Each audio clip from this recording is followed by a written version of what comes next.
What's up, internet?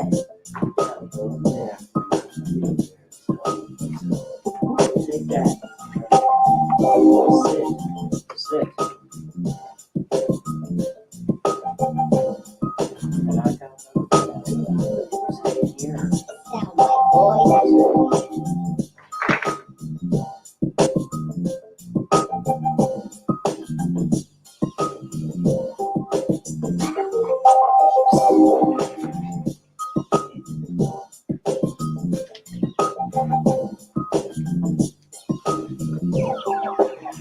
Sound like boy. It sound right, boys.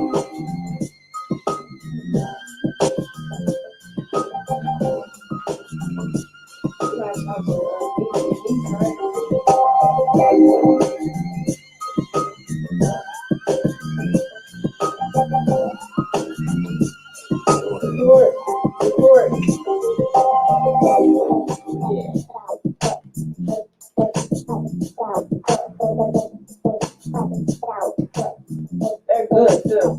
Very good, boy. It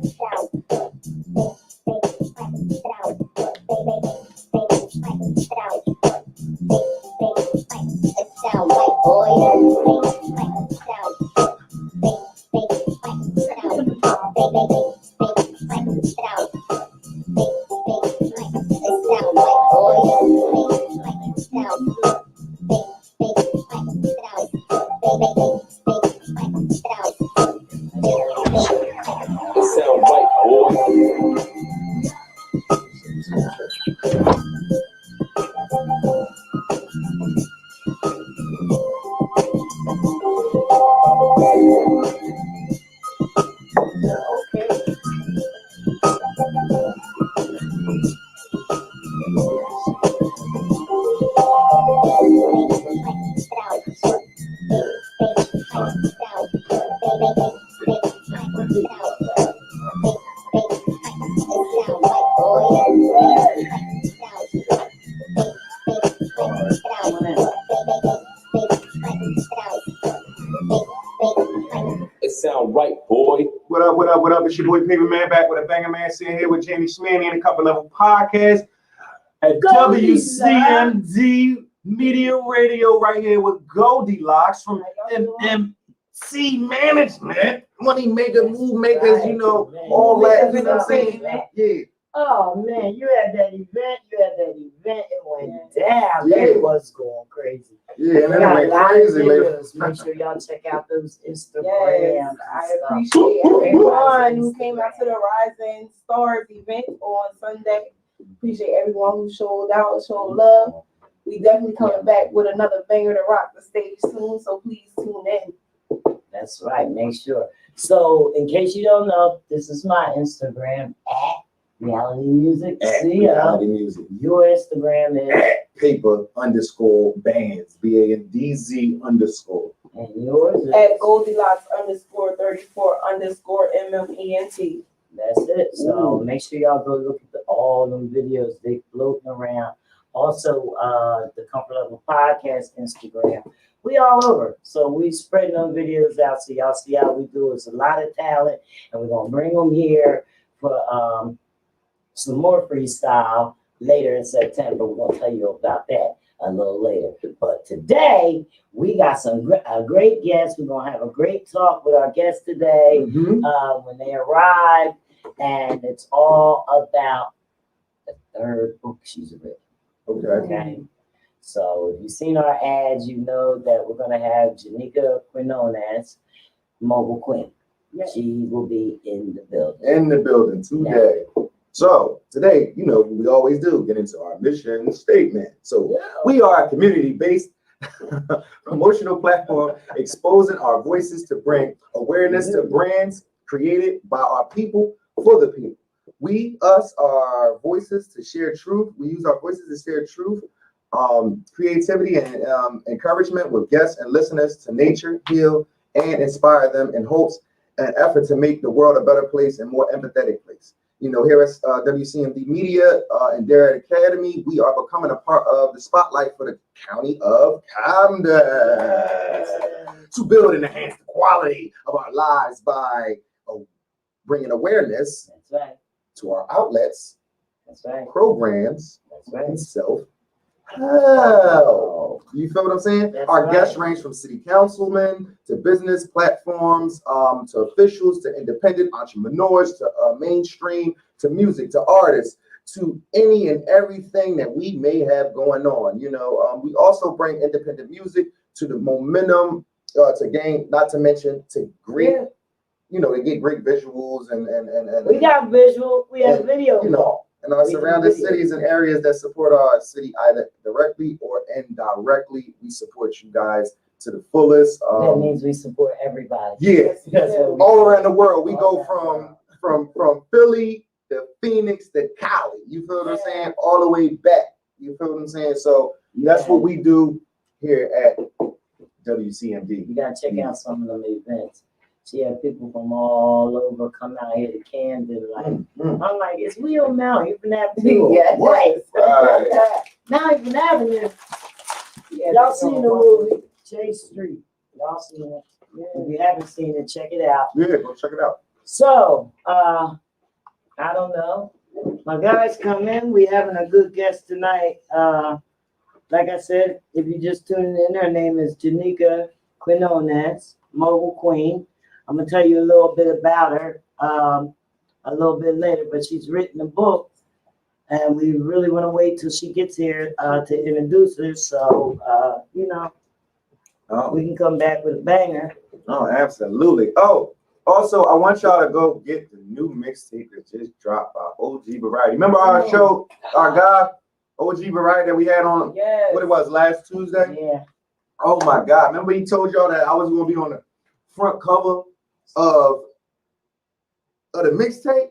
You know what I'm saying? He giving me my flowers and all that. I didn't know it was going down. It went down and it's already blazing.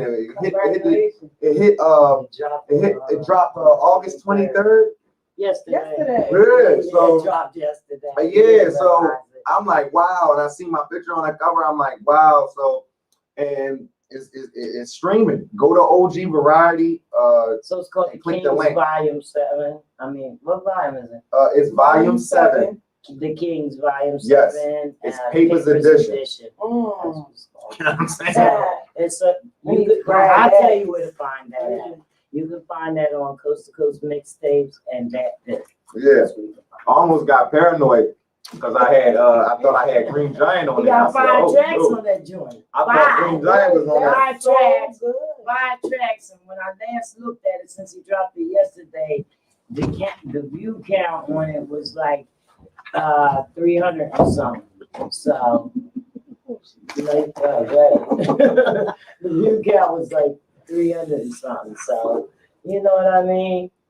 So, Pigger's gonna pay the bills. Since the track is, you know, on that joint, we're gonna play that promotional track. All right. So we're gonna play that one. Congratulations once again, Paper. That's good news, great news. You're doing big things. Yeah. So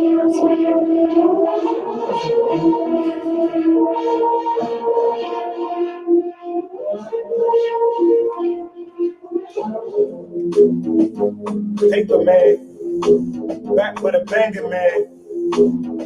Can't stop about the hanger man. The flow so sick, I created West now. 45 blow, open niggas like canals. Gliding in the gondola, streaming with style. Chilling out Venice with a chick named Lucinda. That fuck away to the top, no matter how she end up. I like straight money, I don't like it when it bend up. Smooth player with the brims up, keep my heads up. Investments with entities, gotta keep my circle up on stock. My people off the periodicity. The difference between old money on the label. Black card American Express lead groups. Then she'll lean back when I'm flying in the coupe. Don't deny it, I'm the truth. I'm a product in the loop. Don't claim to be 1, 2, 4, or 5. I'd rather ride high with that jib in that sky. With them numbers, through the work that I do and hit and figure. You a ballin' nigga, then bring your artist, nigga. I don't give a fuck if he actin' hard or retarded, nigga. I get him charted to a different planet. I'm a wild individual, biting hard as an animal. If you a ballin' nigga, then bring your artist, nigga. I don't give a fuck if he actin' hard or retarded, nigga. I get him charted to a different planet. I'm a wild individual, biting hard as an animal. Fuck acting, my spit a verbal magic elastic. Take the pops, make you feel like a bastard. Back against the wall, pressure on, shit it get drastic. Bitch, I mastered the game. Ooh, you being an actress, flick back with somersault in the Aston, fuck asses. Spill wine shit all over my flashes. So acting up, get you smacked, how you backing up, get you hit with a Mack truck for popping and flashing. Rhymes I swallow, I'ma spit it back up. You can put it stack up to stack up. You gon' need more than just a ladder. Mind over man, I splatter niggas will be flatter. I'ma have it cause mayhem and a damage. You think a mill nowadays for the label is a victory. Come launch you a broad island dug up on your history. I boss all flip words and rhymes talk slickery. You can't get to me, so I picked it when you fell up. You a baller nigga, to bring your hardest nigga. I don't give a fuck if he acting hard or retarded. I'll get him shorted to a different planet. I'm a wild individual, fighting hard as an animal. If you a baller nigga, then bring your hardest nigga. I don't give a fuck if he acting hard or retarded, nigga. I'll get him shorted to a different planet. I'm a wild individual, fighting hard as an animal. Shots from the shot, blow you hard like a Johnny flow. Rip your ass in half, you dead with a gangster go hard and take you out. Get a nigga, this makes the whole drink something. Figure ourselves about taking bird. This war, nigga, like that lit. We can battle, send bars, this hot heat so fire. The world's spinning, leaning on his axis. I hold it up for this space and give you what you ask. You calling this the Space Jam, get your face slammed. Big head NBA jam, boy, let it quit, man. If you froggy, then leap into the sea. Take you to the jungle, then you rumble for your life. Creep a double-edged sword, no matter how it play out. Base hit, lead off third, a small way out. Most niggas keep it absurd, that's why they played out. Why the real fight in the field, they make a way out. You a baller, nigga, then bring your hardest, nigga. I don't give a fuck if he acting hard or retarded, nigga. I'm getting charged to a different planet. I'm a wild individual, fighting hard as an animal. If you a baller, nigga, then bring your hardest, nigga. I don't give a fuck if he acting hard or retarded, nigga. I'm getting charged to a different planet. I'm a wild individual, fighting hard as an animal. If you a baller, nigga, then bring your hardest, nigga. I don't give a fuck if he acting hard or retarded, nigga. I'm getting charged to a different planet. I'm a wild individual, fighting hard as an animal. If you a baller, nigga, then bring your hardest, nigga. I don't give a fuck if he acting hard or retarded, nigga. I'm getting charged to a different planet. I'm a wild individual, fighting hard as an animal.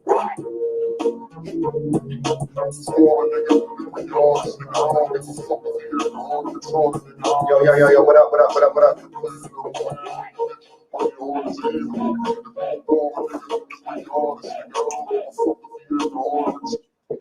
Yo, what up? It's your boy Paper Man back with a banger, man. As you just see, that was the banger, baller, baby. So that right there was wrote for everybody in the industry. I didn't care at the time. I was coming at every rapper, every MC that ever, blessed the track, whatever, baller, you know what I mean? It's dedicated to every artist out there. You know what I'm saying? Because we feel like that at sometimes, you know what I'm saying? So but the point was I played it because of the because of the mixtape. It's the third song on the mixtape, Papers Edition. So you know what I'm saying, go out there, go get that joint, you know what I'm saying? Lyrical bars, crazy. Shout out to the other people that's on there, Lil Dump and all of them. So if y'all been watching for the last couple months and weeks and stuff like that, y'all all know that I got my garden. It's called Gangster Gardening. You know what I'm saying? That's all I do. I go home after this. I go home. I put on my cape. I brought my cape on right here, but then I go back. I put on my glasses. I'm turned back into Clark Kent. You know what I'm saying? I go home and I work in my garden. You know what I mean? All day, all night. Chance that I get. So today, I wanted to show y'all some goodies on how organic growing has been going for me. Because we're gonna have sample day too. So Yeah, people can come and bring anything that they create, like this. Absolutely. Samples. Yeah, we gonna definitely have a sample day. We're gonna have a table with everybody's stuff. Yeah. But y'all gotta bring us some. Right. So I wanted to show So we can y'all. sample it, of course. I wanted to show y'all a couple. I got some eggplants. These were from my grandmother's house. I kind of picked these early because I want to use these for seeds. So I picked them early, so they're not all the way grown yet, but I stunted their growth so I could take the seed as a baby and replant and make more. So right here, I just quadrupled my income with those at the farm market. At the farm with these. So if an eggplant could carry up to at least 100 seeds inside of each one. So as you can see, right now, if I do this, it's going to give me at least, I would say, 5 to 6 big plants, and I will get at least 10 to 20 eggplants, Little Jones. And also, so we went from the Little Jones, but then I had a bed. I had a raised bed, and my raised bed had the big eggplants in it. It was growing real big.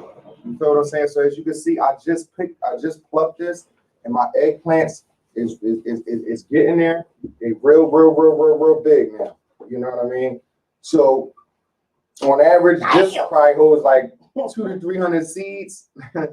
I will be eating this one. I know that. You know, eggplant is good. If y'all ever ate eggplant, the best eggplant I taste like benefits from these ones. right. Tastes like steak. If you ever know somebody make eggplant, it's real good. It tastes like steak. Really You wouldn't even believe it. You'd be like, damn. Like I never thought that I would get that out of it. Eggplant parmesan. Oh my God. So not only that, I have cucumbers. My cucumbers grow so big. This is all water. All I do is water. I don't do nothing else. Oh, besides that, I do use minerals and stuff like that. I use plant Epsom sauce, and I use bone marrow. Bone marrow is good. It's powder, so you just sprinkle it out and the thing. And also I use fish fertilizer. So fish fertilizer is good too. All organic. Don't have to worry about my neighbor next door. He be in competition with me, so he be like, hey doc. He called me the doctor. Y'all know I'm the doctor, man, because I bring stuff back to life. So he be like, hey doc, you know this was just a trial run, right? So he be over there squirting, extra stuff on his stuff, Miracle Grow, all that, further. So his stuff be growing like it'd be like a deformity. They be looking crazy. So I be telling them just use water. So you don't understand. Then I have some these are my two-tone tomatoes. I forget what they call, but they two-tone. Fried.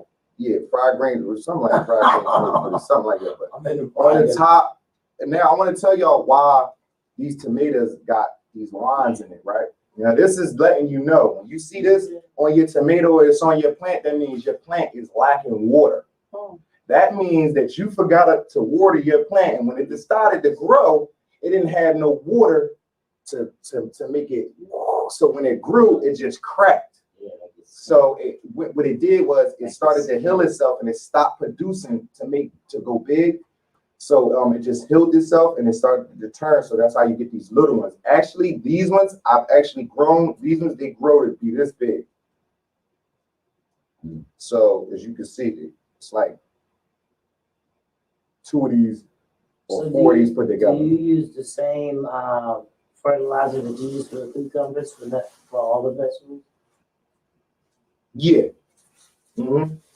Yes, and I grow my marijuana too, and I use eggshells. I crush eggshells inside of my my marijuana too. When I put it inside the pot, I crush eggshells on top and water it every day. And the eggshells produce some type of magnesium. I don't know. Don't quote me. But it drips down, and it gives actually gives the leaves color, so it'd be more greener. My like that grandmother's couple. been doing that since back in the day, putting those eggshells in. Yeah, so it works. That is the only thing I know, and I know we put the orange peels and whatnot in the cookie jar. I have my little one. Anybody want to taste one? What is it? Pepper.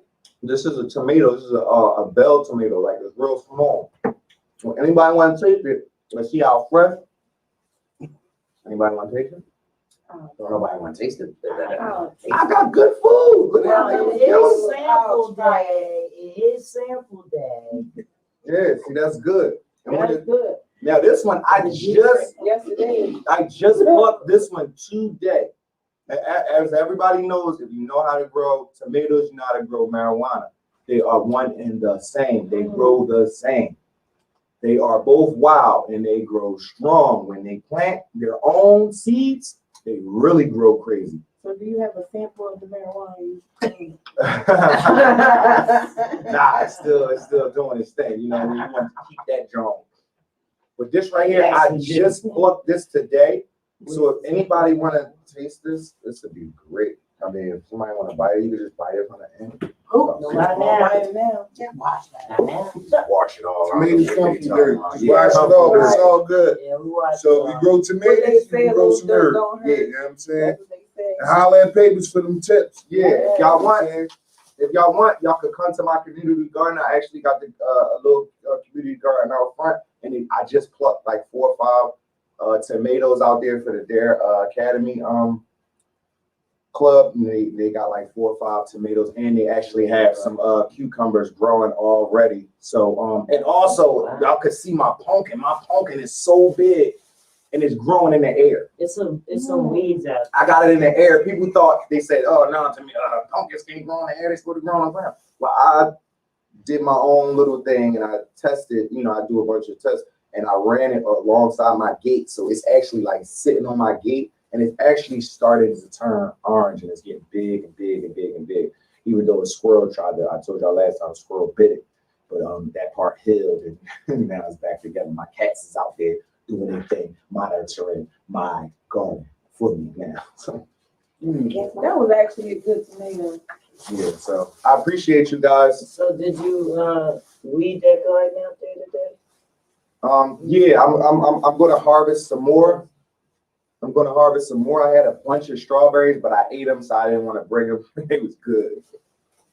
It was good. Strawberries are good. So that's it for your gangster gardening. I'll at your boy Paperman Backwitabanger, man. You know what it is. Now, okay. So I guess you'll be here soon. You guys can go to Amazon and check out Jernica Quinones, known as Mobile Queen era.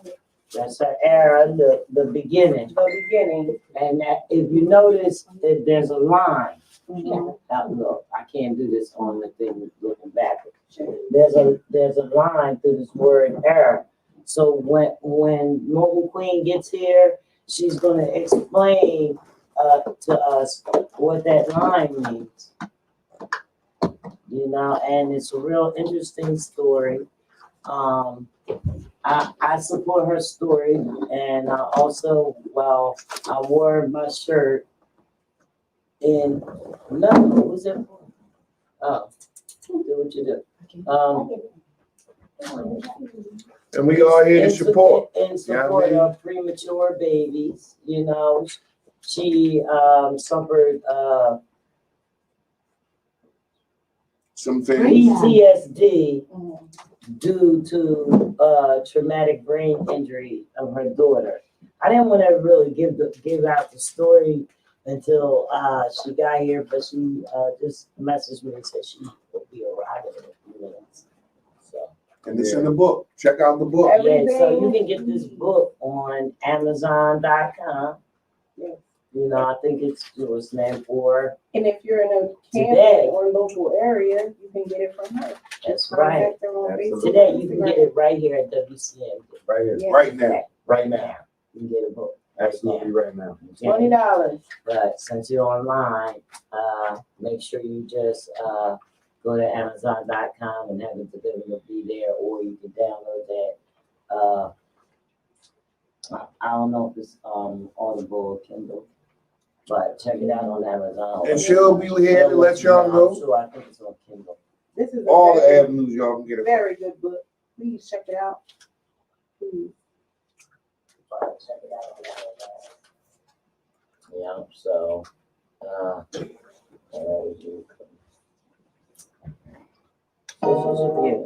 We got a banger coming up. All right. Nova Wave, Philly artist. Yeah, go check her out.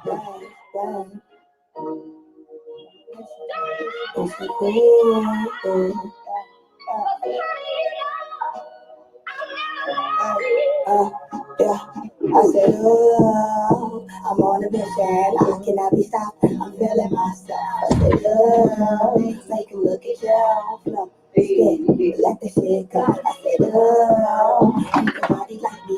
Nasty personality. Attitude, I'm fighting. Oh, I'm the new one. Oh, I'm the big news. Oh, I'm coming back. Oh, you take what I'm doing. Oh, Time for moving to the options. I go to you wisely, you should. Oh, you should be sure that you in my way when I be done. Oh, I speak only truth. Lies keep me up at night, dark in my soul. Refuse the corruption, you tried this before. They creeping again and patiently waiting for evidence that's taking to start the impatience to sleep for my soul. I don't think they'll get it. I am, I'm too clever. Coated with wisdom, can't walk with me ever. And on my own stage, you rank is together. I do this too well. Yeah, I'm feeling myself. I said, I'm feeling myself. I said, and I do it to I know I'm kind of new, I got the story to tell. I ain't got shit to lose, so I'm kind of scared to I took a couple skills.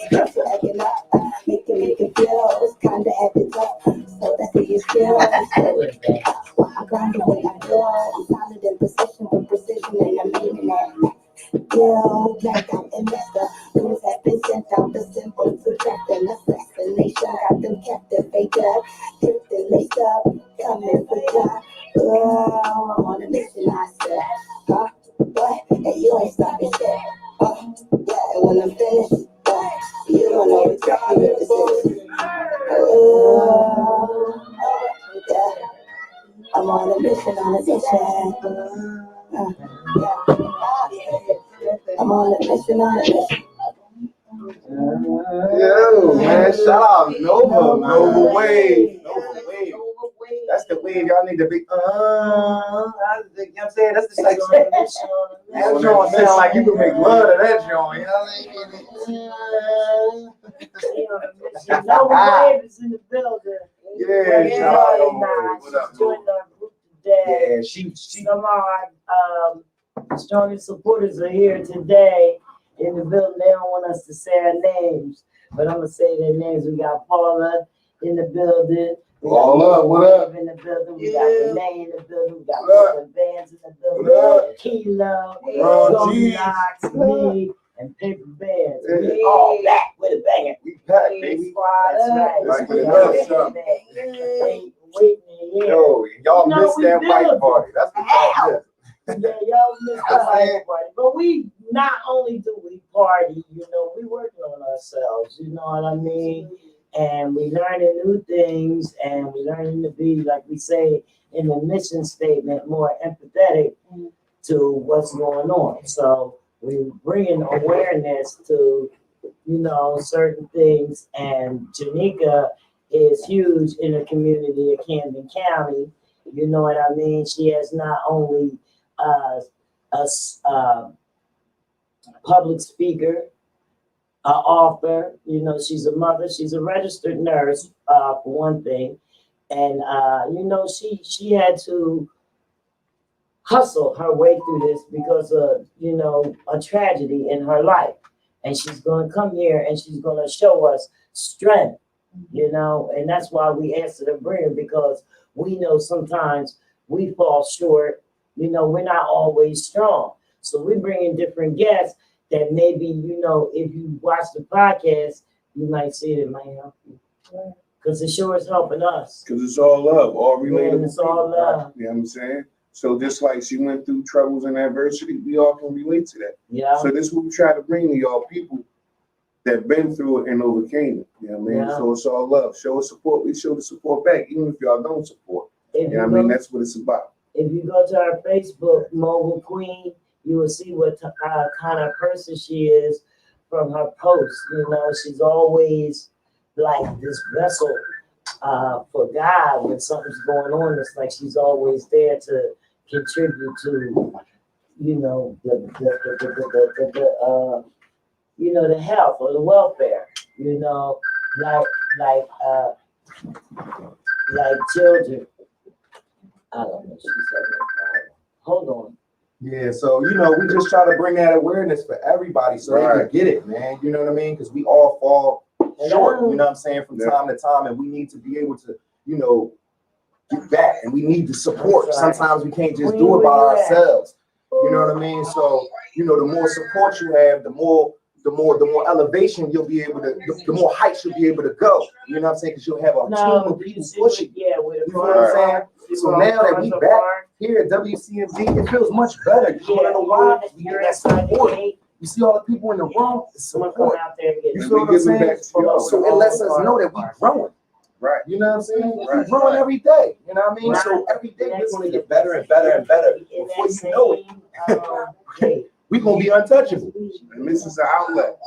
You know, we do it for y'all. You know what I mean? See, we here. I send somebody out to get you. We here to support y'all. Y'all come in. Y'all talk. Y'all got things y'all want to say. Things y'all want to get off y'all chest. WCMD. Right. We here for y'all. Right. You know what I'm saying? It's all love. Right. So don't think you can't come here and not talk about things you want to talk about. It is beneficial to others and those that's listening and watching. Facts. You know, we ain't with the bull crap. You know what I'm saying? But we about motivation and positive right. energy. Right. So we can activate this constant elevation for all of us. Right. We talk from anything from politics to fashion to everything in between. So don't think that we just one sided. Come on up. You want to talk about something? Shoot. You never know. I could be your therapist. Right. You know what I'm saying? You know what I mean? I can walk you through some things. It's here. So, you know, definitely get with us, man. Get with us, man. Definitely where It's it's a at. movement. It's a If you movement. looking for a team, you got it right here at WCMD. That's where you find it at. You know. We are entrepreneurs. Yes. And don't forget those radio stations, okay?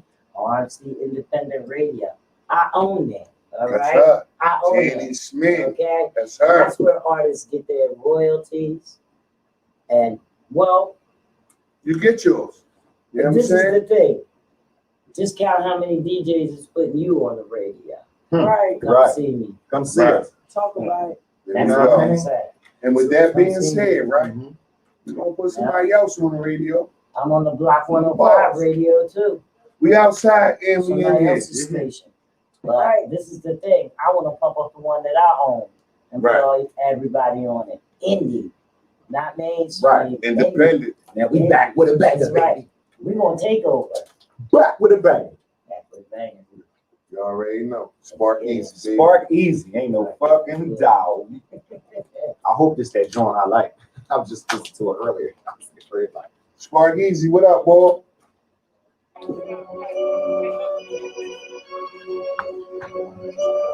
That's that you like. so what it do, bitch? That's it.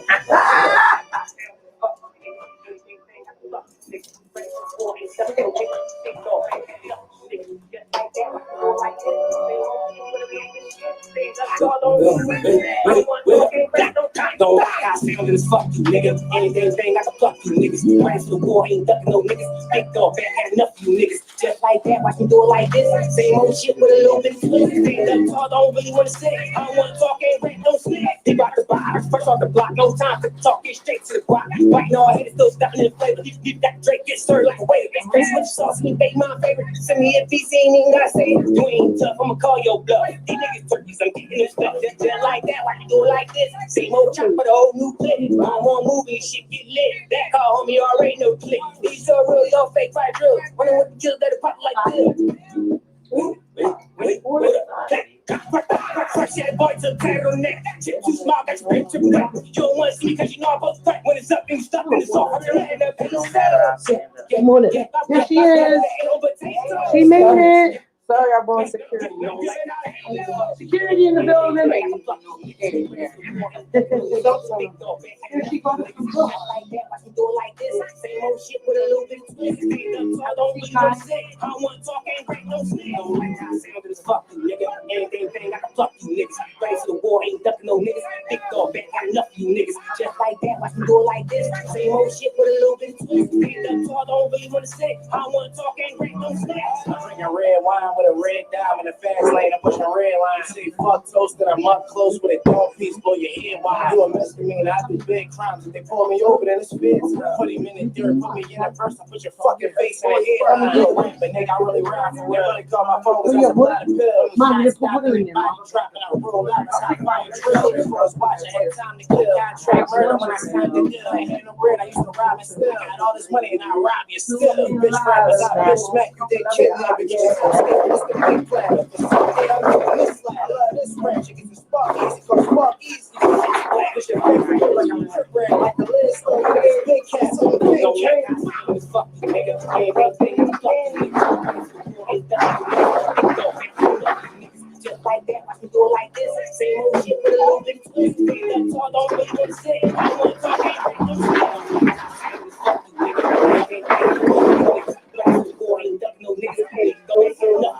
just like that, I can do it like this. Same old shit with a little bit of twist. One thing, I want to talk, ain't rape, don't snitch.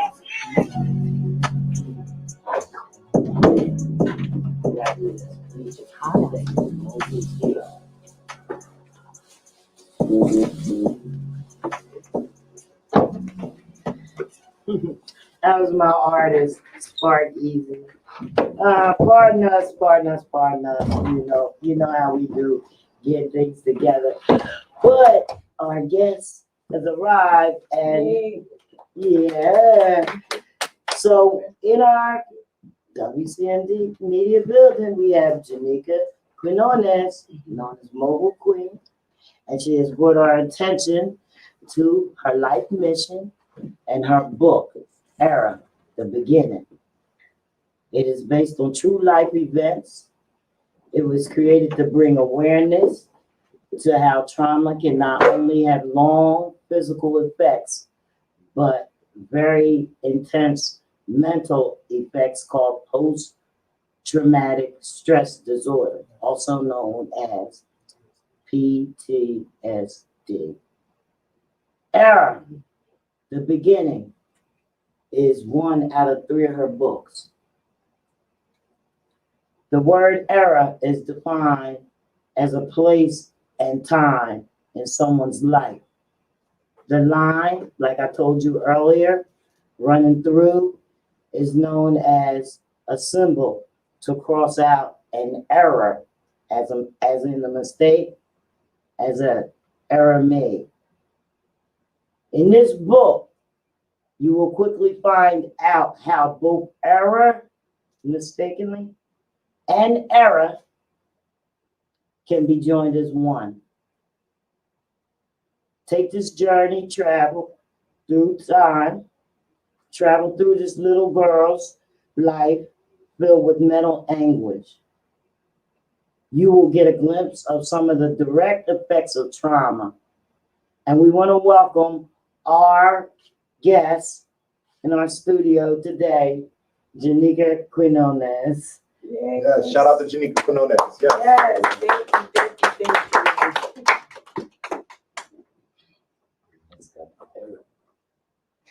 All right. How are you doing today? Thank you for coming. We really appreciate you being here. Oh, thank you so much for the invite. I really appreciate it. And we're all excited about your story. Excuse me 1 second. I have, So we just gonna put right in. We've been talking about you, a little bit. We don't want to get ahead of ourselves. Let me introduce. These are my co-hosts, Papers. This is Goldilocks. Have Renee over there. This is a guest, and this is my best friend, Paula. And my other co-host, his name is Kilo. I guess he paid some bills somewhere. So, how are you? I am doing fine. Truly blessed to be here today. So, it's all good. Tell us about your missions, your goals. Oh man, I have so many missions. Oh wow. What drives me? Yes.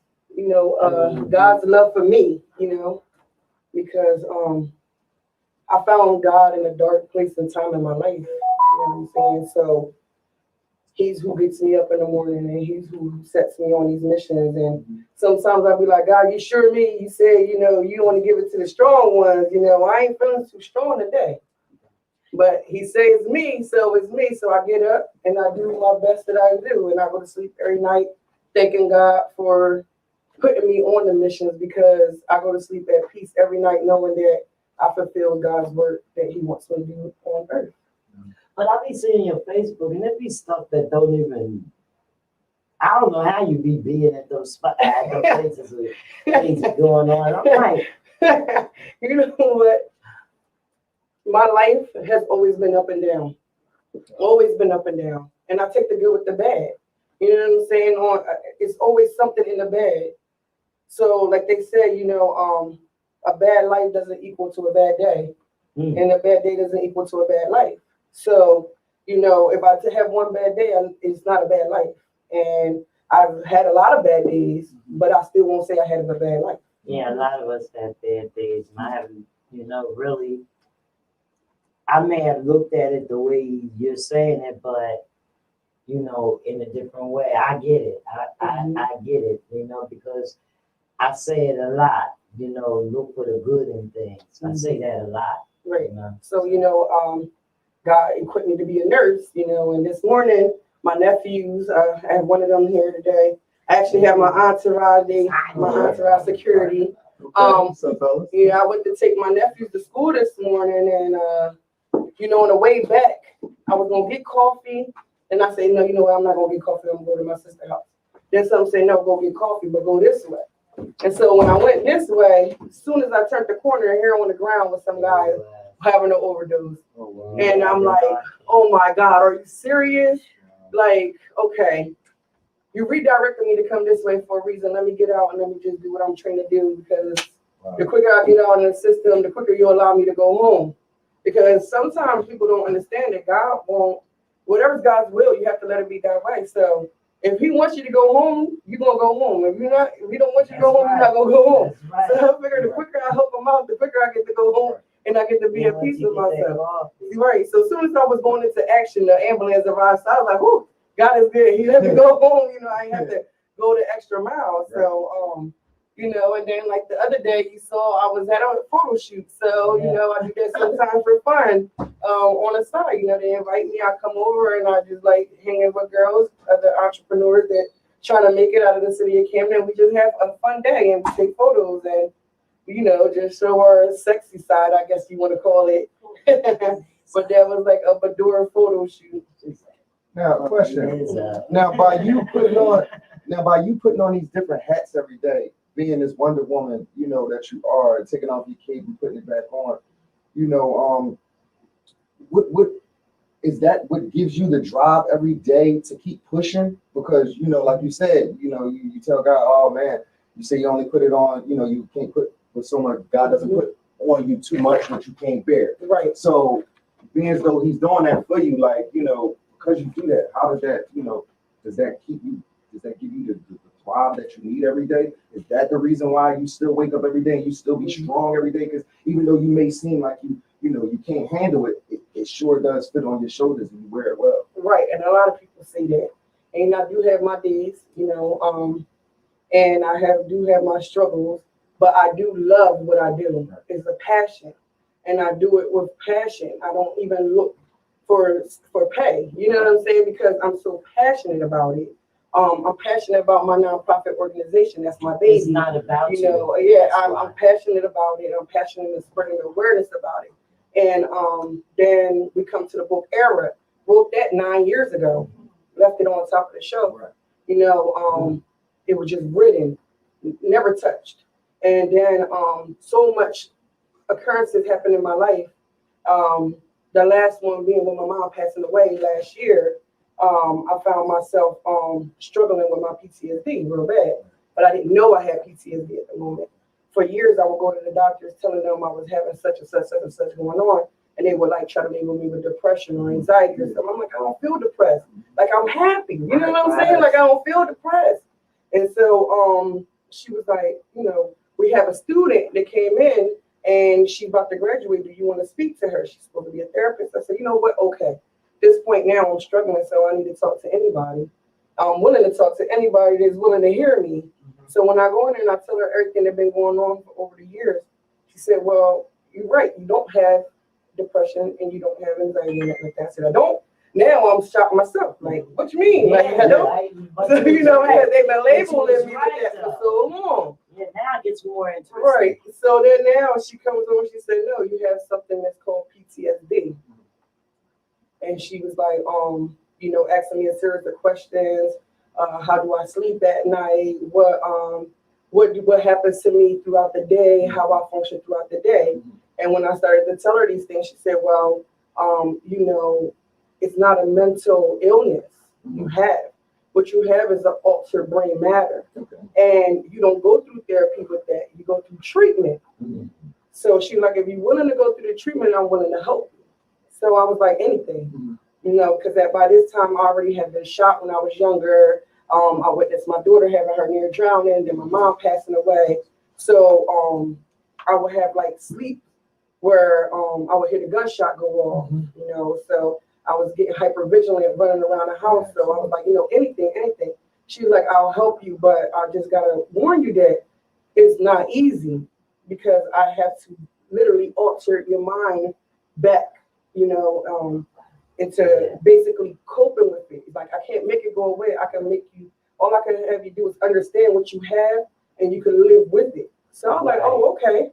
You know, and she was right. It was hard. It was hard at the beginning. I was like shaking so hard in my sleep, you know, because I'm revisiting everything that went on in my life that gave me the PTSD. So like I was literally shaking at night, sweating, having night terrors, hypervigilant at night, running around the whole house, making sure like my kids were okay, nothing was going on with them. So was she the reassurance that you had to know that things was okay so that you could stop having these dreams and these worries about this stuff? Or what I want Like to know. through whatever, you know, program that she had you going through? Yeah, Did it it work? was tough hard? because my trigger always been my mother. Uh-huh. So me and my mom had a long history of not talking to each other. So when I got into treatment with her, I quickly found out that my mom was never my trigger, that I would have PTSD, and that's what made me angry. I thought the whole time it was just her mishandling us as a mother, but the whole time it was life itself. So when I noticed that, it was already too late. My mom was already gone, so I can't even apologize to her. So now I had to find healing in it on top of my PTSD. So I had to hold strong and go ahead, all right, I'm going into treatment because I can't apologize to her. You know, I just basically wasted a whole 37 years of my life being mad at her when she was a lovable woman. You know what I'm saying? Rest in peace to my mom. Her name was Millie Love. So, you know, she was all about love. And everybody loved my mom. And I'm like, why do I love her so much? You know what I'm saying? Here I am in the corner the whole time struggling with PTSD. My mom didn't know because I grew up with PTSD from when I was 2 years old and I didn't know that. So then I went through what you call an identity crisis. Now I needed to find out who was me and who was PTSD. Now, all right, can I ask you what? This is what I want to say. Because I was saying something on my way over here with the treatment with this. It was on the boy Oklahoma. I want to say his name. I mean, you can say his name. The white boy from Oklahoma. There was people on there that had these type of things, and what they were saying, the diagnosis that they was getting from the people, what they gave them from the pills, and that's why I want to know did it work, that they was diagnosed wrong. So I want to ask you, how you was diagnosed with your treatment? Did it work? Yeah, I'm still in treatment. Like I've been in treatment for, I want to say since October, but then we took a break because she had to graduate. So she's been on break since like the second week of June. All right, so my second question. Right. My second question, is it treatment or is it treatment with medication? No, it's treatment. Like just basically, like I said, learning how to cope with it. So, without the medication. Right. So basically, she's just trying to get my brain to understand that I'm okay. You know what I'm saying? I'm safe in a safe place. I don't have to be worrying about if somebody's gonna come in there with a gun and attack me. You know what I'm saying? I don't have to worry about being around kids and somebody else get hurt, you know, around me. Like, I don't have to worry about that. Like, the incident that happened this morning basically was a reassurance of me, letting me know that God was with me and God is helping me through my treatment, because a year ago, I wouldn't been able to get out the car and help him because I would have been panicking and freaking out that, you know, oh my God, like, do I get out this car? You know what I'm saying? Because I literally would see people fall out on the ground and I would see my daughter again falling out on the ground. So it's just like one of them instances that you'll just go back, to trigger, and it just reoccurs. Right. Mm-hmm. So that's a good thing you got over, and a good thing Right. you learned with it. And that's what your book is saying. Right. And So this is a book you said you had from 9 years ago. 9 years ago, I wrote the book. Tell us about it. Yeah. So I wrote the book 9 years ago, era, and I said, you know what? I'm gonna write a book about my life, And at this time, half of the stuff had happened. Like not even half of the stuff, but half of the stuff had happened. And I was like, I'm gonna start writing my. I feel like nobody understands me because my mom didn't even understand me. So I'm gonna write my story, tell people what happened. So I started writing a book, and then, like I said, I put it on the show. Then me and one of my close friends, Nazia, we walking down the street one day, and I'm telling her about my life. She's telling me about hers. What made us start our nonprofit organization, and then we both at the same time was like, I'm telling you, I need to release these books. And then I was like, you wrote a book? She like, yeah. And she was like, you wrote a book? I said, yeah. She's like, well, when you plan on releasing yours? I said, for my birthday. I was like, when you plan on releasing yours? She was like, for my 10-year anniversary of my organization. So I was like, okay, well, you go first, and then I go second. So she went in April. She finished everything she had to do. We found editors. We did everything we had to do for the book. She went up first. Hers was amazing. And then I went up second, and mine was amazing. And in the middle of it all, we got called to be co-authors about another book called Overcome Tomorrow and Be Great. Right. So we became co-authors in the middle of us, getting our books together, like literally in the middle of it. Like as soon as we said we was going to release our book, they called her first, and then they called me second, and then and then we went in there. So at the same time, you could say that PTSD and your condition, while you going through it all these years, actually helped you develop you into this person that you are today. And given the knowledge that you learned, throughout the years, it's helped you become someone even better. Do you credit PTSD for that? I do. I credit PTSD for a lot. I will say that because people be like, oh my God, you a robot. Like you could get up and you be moving around. Like I call you 4 o'clock in the morning, you up. I call you 2 o'clock in the afternoon, you up. Like it don't matter what time of day, like you up. And I'm like, yeah, I am up. They like, you ain't getting no sleep. I got sleep. I got sleep. They be like, but you ain't getting a lot of sleep. No, I got enough sleep to keep on moving. And I feel hyper, and I feel like I'm ready to go, Then I have those days that I just crash. I crash. And then, but I didn't really crash that hard because for a long time, I was a single parent of raising my special needs child. So it was like, if she went through something, I had to get up and go, So it's a big difference when you have to. Right. And when you don't, or when you want to. Right. So It's a big difference. while the world is asleep, most of the time I'll be up. And while the world went and did their work, I was up. And when they go back to sleep, I'm still up again. Sometimes I slept in chairs. I slept in, and hospital chairs and all kinds of stuff. Like, so I tell people all the time, like, don't call me strong. It was something that they drove me, which was the PTSD, like something drove me. Right. And it was that, like, I may look strong to you, but the whole time it was my mind running rampant. Running rampant, Yeah. keeping your gears running. And Right. it just kept you Right. doing stuff. Yeah. Kept you on your toes. You didn't know why. You were just like, and only my back hurt. Right. I keep going. Like, I can imagine your life. Right. So by the time I was 2, I was already shot. I got shot straight to my stomach. And the bullet traveled through my stomach and it pierced my kidney, so they had to remove it. And then the bullet lodged right a half an inch away from my spine. So I should be paralyzed, but I ain't. That's why I always say that God was with me and me not with God, because he was with me before I even knew that, it was a God. now, can I ask you one question, a personal question? Sure. Right now, I'm dealing with somebody that has PTSD, and I'm living with them every day, and it's like a struggle every day to like deal with them and understand, the whole thing. Is there any type of advice that you can give? You know what I mean? I'm a happy person. I wake up happy every day. I start every day over new, but it's becoming hard because it's like a rendition being done, and it's becoming redundant, and it's over and over, and I gotta like restart every time. And it's like, where do you get a break? And so it's like any type of advice that you got for me to, to deal with, like, help. Right. So I am somebody with PTSD, and then my older kids all suffer from PTSD because of my daughter's incident. It's a traumatic experience, like I had put in the introduction for my bookmarker. So the easiest advice I would give you is to basically not acknowledge it. You know, like I tell people all the time, or I tell like my friends all the time. If I come to you and I'm calling you and I'm telling you like, oh, like I feel down today, I can't believe it. Like, you know, this is the time and the place that my mom last was here. Me and her was here, you know, and she died after this, you know, and stuff like that. Don't go into telling me it's gonna be okay. You know what I'm saying? Because I know it's gonna be okay because I have no choice but to know that.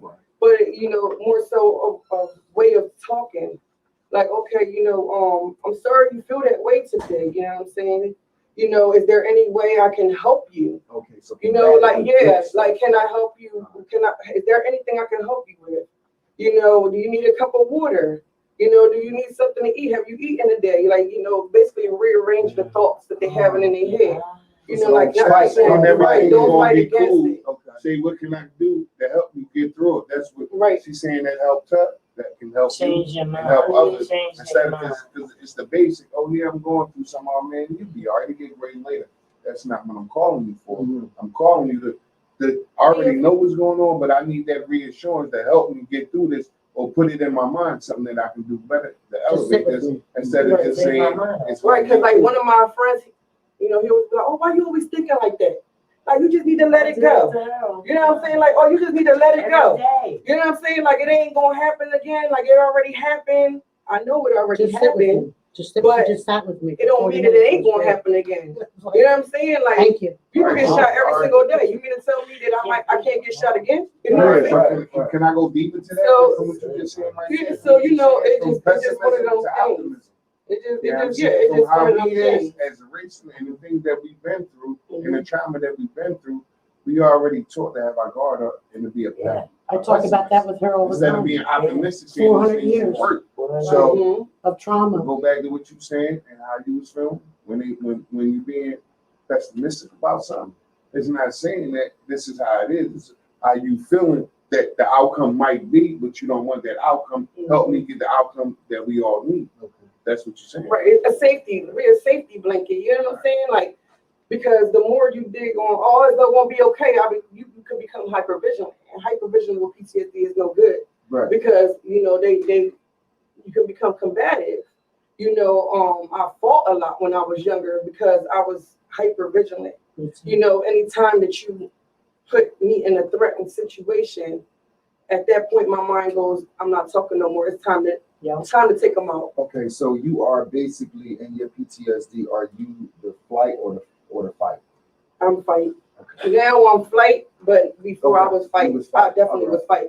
I fought more men than I fought women. Right. I don't think I even had encounters with women. I fought more men because they were more of a trigger, because they were more masculine. So you come in and you say, what to me? So what you want to do about it? And you know, and those kind of men want to fight anyway. So as soon as they can't fight, and my uncles, they all had trainers as boxers, but they didn't know that I'm only 5'3". I really look like a threat. You know, so as soon as they come, I go ahead and make my move, and then now we out there fighting. We got a crowd, and they like, whoa, she really hitting you. Yeah, I'm really hitting you. Because my PTSD is now saying, take him out. He's gonna get you. He's gonna maybe shoot you again. He's gonna like kill you. Right? You take him out first. So it even went into my relationships because of it. Don't say nothing that you're gonna regret. Yeah. You know, because they didn't know how to cope with me. So is it safe to say a lot of people suffer from PTSD? PTSD and don't know? Yes, because so trauma is like I suffer from two types. I suffer from environmental and I suffer from generational. What's the difference? So environmental is because, you know, in the city of Camden, like today I witnessed somebody OD and you see a couple of people OD and that starts to become traumatizing because some of them even dying in front of you. Like they're literally dying in front of you, you know, in the world. People don't see this. You be a kid. Absolutely. Like, you know, I walked down the street with my sons and somebody got shot in the head in front of my sons. My son seen the guy on the ground shot in the head. That's environmental trauma. That comes PTSD because now, you know what I'm saying? I'm sure for a while, my son walking out that house probably thought somebody else gonna come by and shoot somebody else in the head. Of course. That's environmental. Will You know, it be me next or right? You know, those are the thoughts They're that raising their children you inside have now. when you see things like that. Now digging into your book, I I haven't read it all, but I have read some. I know that you're going through, you in this book it states you being shot at too. Then it also states other things that you've seen your friends go through that you grew up with. In this particular chapter that I'm reading, it's showing you basically state how you go to play at your friend's house and you see his fingers are burnt from his hand. How did that trigger your PTSD? So, like, let me just reiterate that. Oh my God. I know her for a long time, and she know me before I became the mogul queen, and I will get to how I became the mogul queen in a second. So I just like to say that I really love her because she is really, really gentle, and she knows a lot of my history and my background from when I met her, but she didn't know the beginning, the beginning. So this is the beginning of my life, and I want to just dissect the book real fast before I answer your question. Era is an era and place and time of my life. These are things that happen in places and times of my life. And then the error is because I always felt like I was the error because so much stuff had happened to me by the time I was a certain age. I was like, God, like, am I even really supposed to be here? You know what I'm saying? Like, I'm tired already of seeing stuff. And this was just in the beginning. I was already tired of seeing stuff. So then right here, this is the Holy Spirit because I feel like the Holy Spirit who's been carrying me along and who's been there for me. So I just want to dissect it and bring that to thing because I wanted people to know why you have that right there. Why I chose that right there. Right. And so in the bookmarker, I needed it to be the introduction. That it was separated from the book because if this gets separated from this, I still need people to understand the awareness that I bring with this book. So then I put that in there. And then the reason why I don't have no bio in the back is because I was nobody back here. So in the third book, I'll tell y'all all about who I am and who I became in the Awakened Talents. That's called Awakened Talents. So when people start to read this book and they don't know me, they'll be like, well, who's this girl? You know, like who she'll become. They, I'm sure that they're gonna want to know who I end up becoming and what all I do and how I made it. Online know where they can purchase the book. So yes, you could go on Amazon. It's under Era and under my real name, Jernica Quinones. And to answer her question about the boy was actually one of my close friends. And I think we more so connected on a PTSD now that I'm older because he went through so much abuse in his household because I talk about being Hispanic and how back in the day so much abuse happened in Hispanic households. So I think we related on that note. And then one night his dad was an alcoholic and literally lit his fingers on fire for touching a lighter that he left around. So it became trauma to me. It's environmental trauma, like, oh my God, like, what? So, for a long time, I wouldn't touch nothing with a lighter because if it happened to him, it could happen to me. Right. That's what happens with PTSD. If it happened to them, it could happen to me. I don't even watch TV no more because what happens to them can happen to me. I haven't watched TV in like 10 years because what happens to them can happen to me. That's PTSD. So I was like, whoa, for a long time, I wouldn't touch no lighters. And my mom smoked. My mom used to ask me, I ain't getting you no lighter because I'll never know. You gonna burn my fingers off like his fingers was burned off. And and it does go in there about seeing my sister actively getting molested. So and how I felt about it, so I had to bring awareness to that because that's a generational PTSD. You know what I'm saying? Because that's a generation of family hiding other family from doing things that, hurting against each other in the family. So I had to bring that up so people could be aware that, every family member is not a good family member to watch your children. Oh my God. Did you receive backlash from that, from your family members from putting that out there? I asked my sister, like I wanted to make sure that my sister was comfortable with me putting it in there before I put it in. So she said, you know what, sister? She says, it's time for the world to know, that you can't hurt kids because hurting kids raises the adult to be, disturbed in the mind or can mess up somebody's life. doing something against somebody's will like that. So she really wanted me to put it in there. And so I thank her for allowing me to put it in there, because then I got to express to her how I felt when that happened. We never talked about it afterwards, how I advocated for her, because me being a dark-skinned Puerto Rican inside a Hispanic community, I was always called, a little black B, so me advocating for her after that was like, I don't care. I was already built for tough on PTSD. Like, I don't care. You want to fight me? You know what I'm saying? And then my mom, she was 5'11". She was big. She was from New York. So she like, you're not touching my daughter. You know what I'm saying? You're going to leave my daughter alone. So it became one of them things like, I'm going to just tell it all. So I could just get it off. And when I'm, in treatment, I'm going to bring it to the forefront, and I'm going to go ahead and I'm going to take it head on, and I'm going to let the world know that what happens with environmental PTSD and generational PTSD, and how can one person grow up and how they feel emotionally, physically, because it's a physical response too, and if we can avoid it, then let's try to avoid it. So like that the next person won't be happy. Not only that, it's more they got to speak out. I mean, from this, and don't be ashamed to speak out. It's all these situations. Because I had a situation, not a situation, I wrote a situation about that in one of my joints when I was trying to be an artist. Love you, boy. Love y'all too, right? I was saying little girls is begging their girlfriends for a safe place to sleep.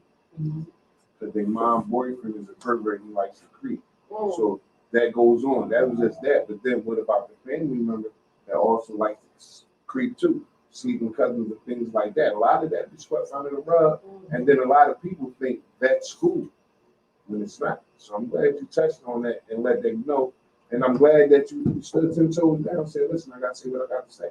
I thank you for that. Because a lot of people say, I'm not going to do it because of that when it needs to be said. Right. And so then, in the second book coming out soon, Meet Me in the Middle, it gets a little deeper because then I have to reiterate back. So then, giving a little sneak peek in, my mom and my dad, I guess, decided they want to forgive him. You know what I'm saying? And we go to a movie theater night. And in the movie theater night, we end up stopping. We ended up stopping at my uncle's house. But before that, I didn't even know that we was picking him up and his sister up. So when he get in the car, like my heart stopped. Like, whoa, what is he doing in here? You know what I'm saying? Yeah, I'm mad now. I'm mad. I don't want to see no movie. I want him done. You know what I'm saying? But I'm still a little girl. But I want him out. Like if I could kill him myself, I would have. So we end up just so happened stopping at my uncle and my aunt's house. And so my uncle just so happened to come out to the car because in the car was his favorite niece, me. So when he come out to the car, he see my face. He sits there and sees who's in the car. I basically, give him the head nod that that's him. He go in the house, and my uncle was known back in the day for being real wild. So when you see him with a leather trench coat all the way down to his ankles, you better move out of his way. So when he came outside in his boxers with that long trench coat, told him to get out the car. My mom and my dad don't know because they in the house. They giggling and gaggling with my aunt. So my uncle took him out the car. So I said, yes, here it goes. He's gonna get what he deserved. And sure enough, my uncle took him around the other side. And when it goes around the other side, I get a front view of what's going on. I'm in the car, but I'm opening up the window, the shades. So we had a minivan back then, and open up the shades. And I'm looking to see what happened. And sure enough, my uncle basically shot him right in his private area. And how did you feel about that? Did you feel vindicated? I felt like justice is being done. And I was kind of like scared for my uncle. So it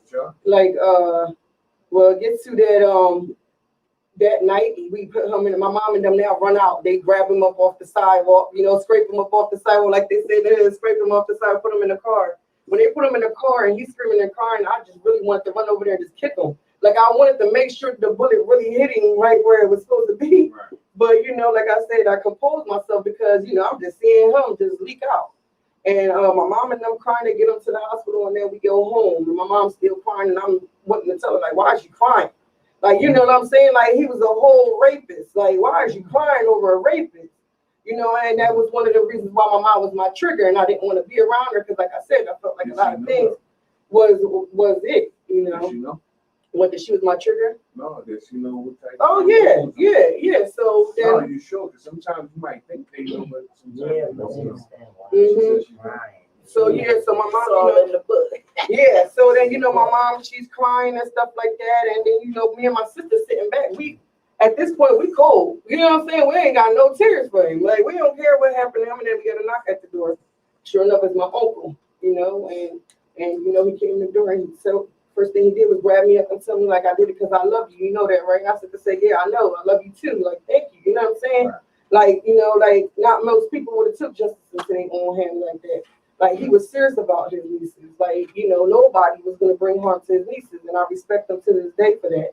You know, he went and did 5 years. And Tell him I said what's up, man. Salute on. yeah. He still comes by, you know, checks on me and stuff like that, you know. Some of us been through some things that people didn't do anything about, even though they was told. You know what I mean? Right. Can we talk about you at 2 years old playing and end up playing cops and robbers Mhm. and end up getting shot with a real gun? Right. Right. Right. So, what happened was that we lived right next to a bar in North Camden, and then right next to the bar, we lived there. So everybody that come out of there is drunk. You know what I'm saying? So like, no, down in North Camden. Down in North. No, it wasn't the Chateau. It was like I can't even remember the street name. Honestly, I want to say Erie. I don't really know. But it's not even a bar there no more. Like it's literally not a bar there no more. My mom caught the guy on the porch peeing. So my mom being a tough New Yorker, like, yo, what you doing on my porch peeing? So he got a little, you know, smart with her because he's drunk. And back in the day, you know, you didn't have no cell phone. So my mom sent somebody around to go get my dad. By the time he come back around, the guy gone. The guy from out the bar, he apologizes and stuff like that. And, you know, basically he says that, you know, he'll watch his guests coming in and out. But my dad brings back a gun that night because he like, look, you gonna start needing the gun home. So I'm like, oh, okay. Then the next day, her friend comes over and she wants to go ahead and start smoking weed and showing the gun to her. And then there's a knock at the door. And then she goes downstairs to go see who's at the door. When she wants to see who at the door, they start arguing because it's the landlord. Her friend hears my mom arguing downstairs. She goes in and puts the gun on the iron board and she goes downstairs. So then her son comes inside the room and he sees that gun on the iron board. He's not worrying about his mom no more. He sees the real gun. He's playing cops and robbers. So he comes in. As soon as he comes in, he's like, I got you now. I just so happen to be the one caught. So I was like, no, because I knew it was a real gun. I was like, no, wait. When I said no, wait, it was already too late. And so he then at that time knows it's a real gun and he drops the gun. And then all the other kids run under the bed and then they're just looking at me. Like they just looking like, is she dead? Is she alive? And I'm looking at them like, help me. Like, and then I hear my mom calling me. And as she get closer, that's when I tell her that here I am. And she sees me and she helps me, but she picks me up and she starts running down the steps. And remind you, she's like 6 months pregnant with my brother. She's running down the steps. And my mom was out of control, smoking weed. She did a whole lot while she was pregnant with her. She runs down the steps and she's yelling help. The landlord looked at her like, hey, what you want me to do? Like, what? He don't help her. So she keeps on running into the middle of the street telling everybody, like, help, like my daughter, you know, like she's been shot. The guy stops and says, oh, what happened, miss? She's like, I need help. I need somebody to take me to the hospital. My daughter just got shot. And then that's when I pass out. So the pain, if you could describe at 2 years old, the pain of a gunshot, what would it be? I would say no pain because I didn't feel no pain. I was in a state of shock. And sometimes when you're in a state of shock, you don't feel no pain. Like I barely have blood coming out. I think because I was stiff. I didn't move. You know what I'm saying? Like I was shocked. Because I was shocked, but the bullet was traveling through my stomach. So if I would have moved, I probably would have even killed myself because the bullet was traveling through my stomach. So, you know, it just become one of those situations that I'm just glad that I didn't lose. You ain't For my state of shock, I was just shocked. And I was shocked looking at him. He's shocked looking at me, and we just shocked looking at each other. You know. Tell us about your foundation. Rare Jewel nonprofit organization. Rare Jewel. Yeah. So Rare is something that Rare Jewel. Yeah, Rare Jewel. So my daughter's name is Jernica. And my name is Jernica. So she's my little jewel. And then now Rare is something that happens often, but it's a rare occasion. So I named my organization Rare Jewel. What we do is we raise awareness for traumatic brain injury children related to near drowning. So in that instant, yes, my daughter had a near drowning at 2 years old. So You feel that's a coincidental to your life? absolutely, absolutely. To be having a nice time at a hotel, and then packing up to leave, and you can't find your daughter, and then when you find your daughter is being rescued by my older son. He's not here today, but keep him in prayer because he's the one who has the severe PTSD. So he finds her, and we run to each other, and she was breathing, and then she just stops breathing right there and then, and then I don't know CPR. At this point in time, I start yelling out, "Do anybody know CPR?" And these two guys came over and they started to help me do CPR.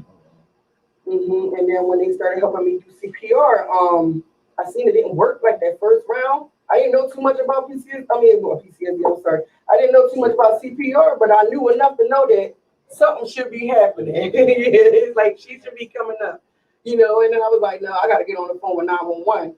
And when I got on the phone with 911, the lady asked me what's going on. Like, she wanted me to give her a description. I'm like, lady, you don't understand. Right. Like, this is my only daughter. Send everybody. Right.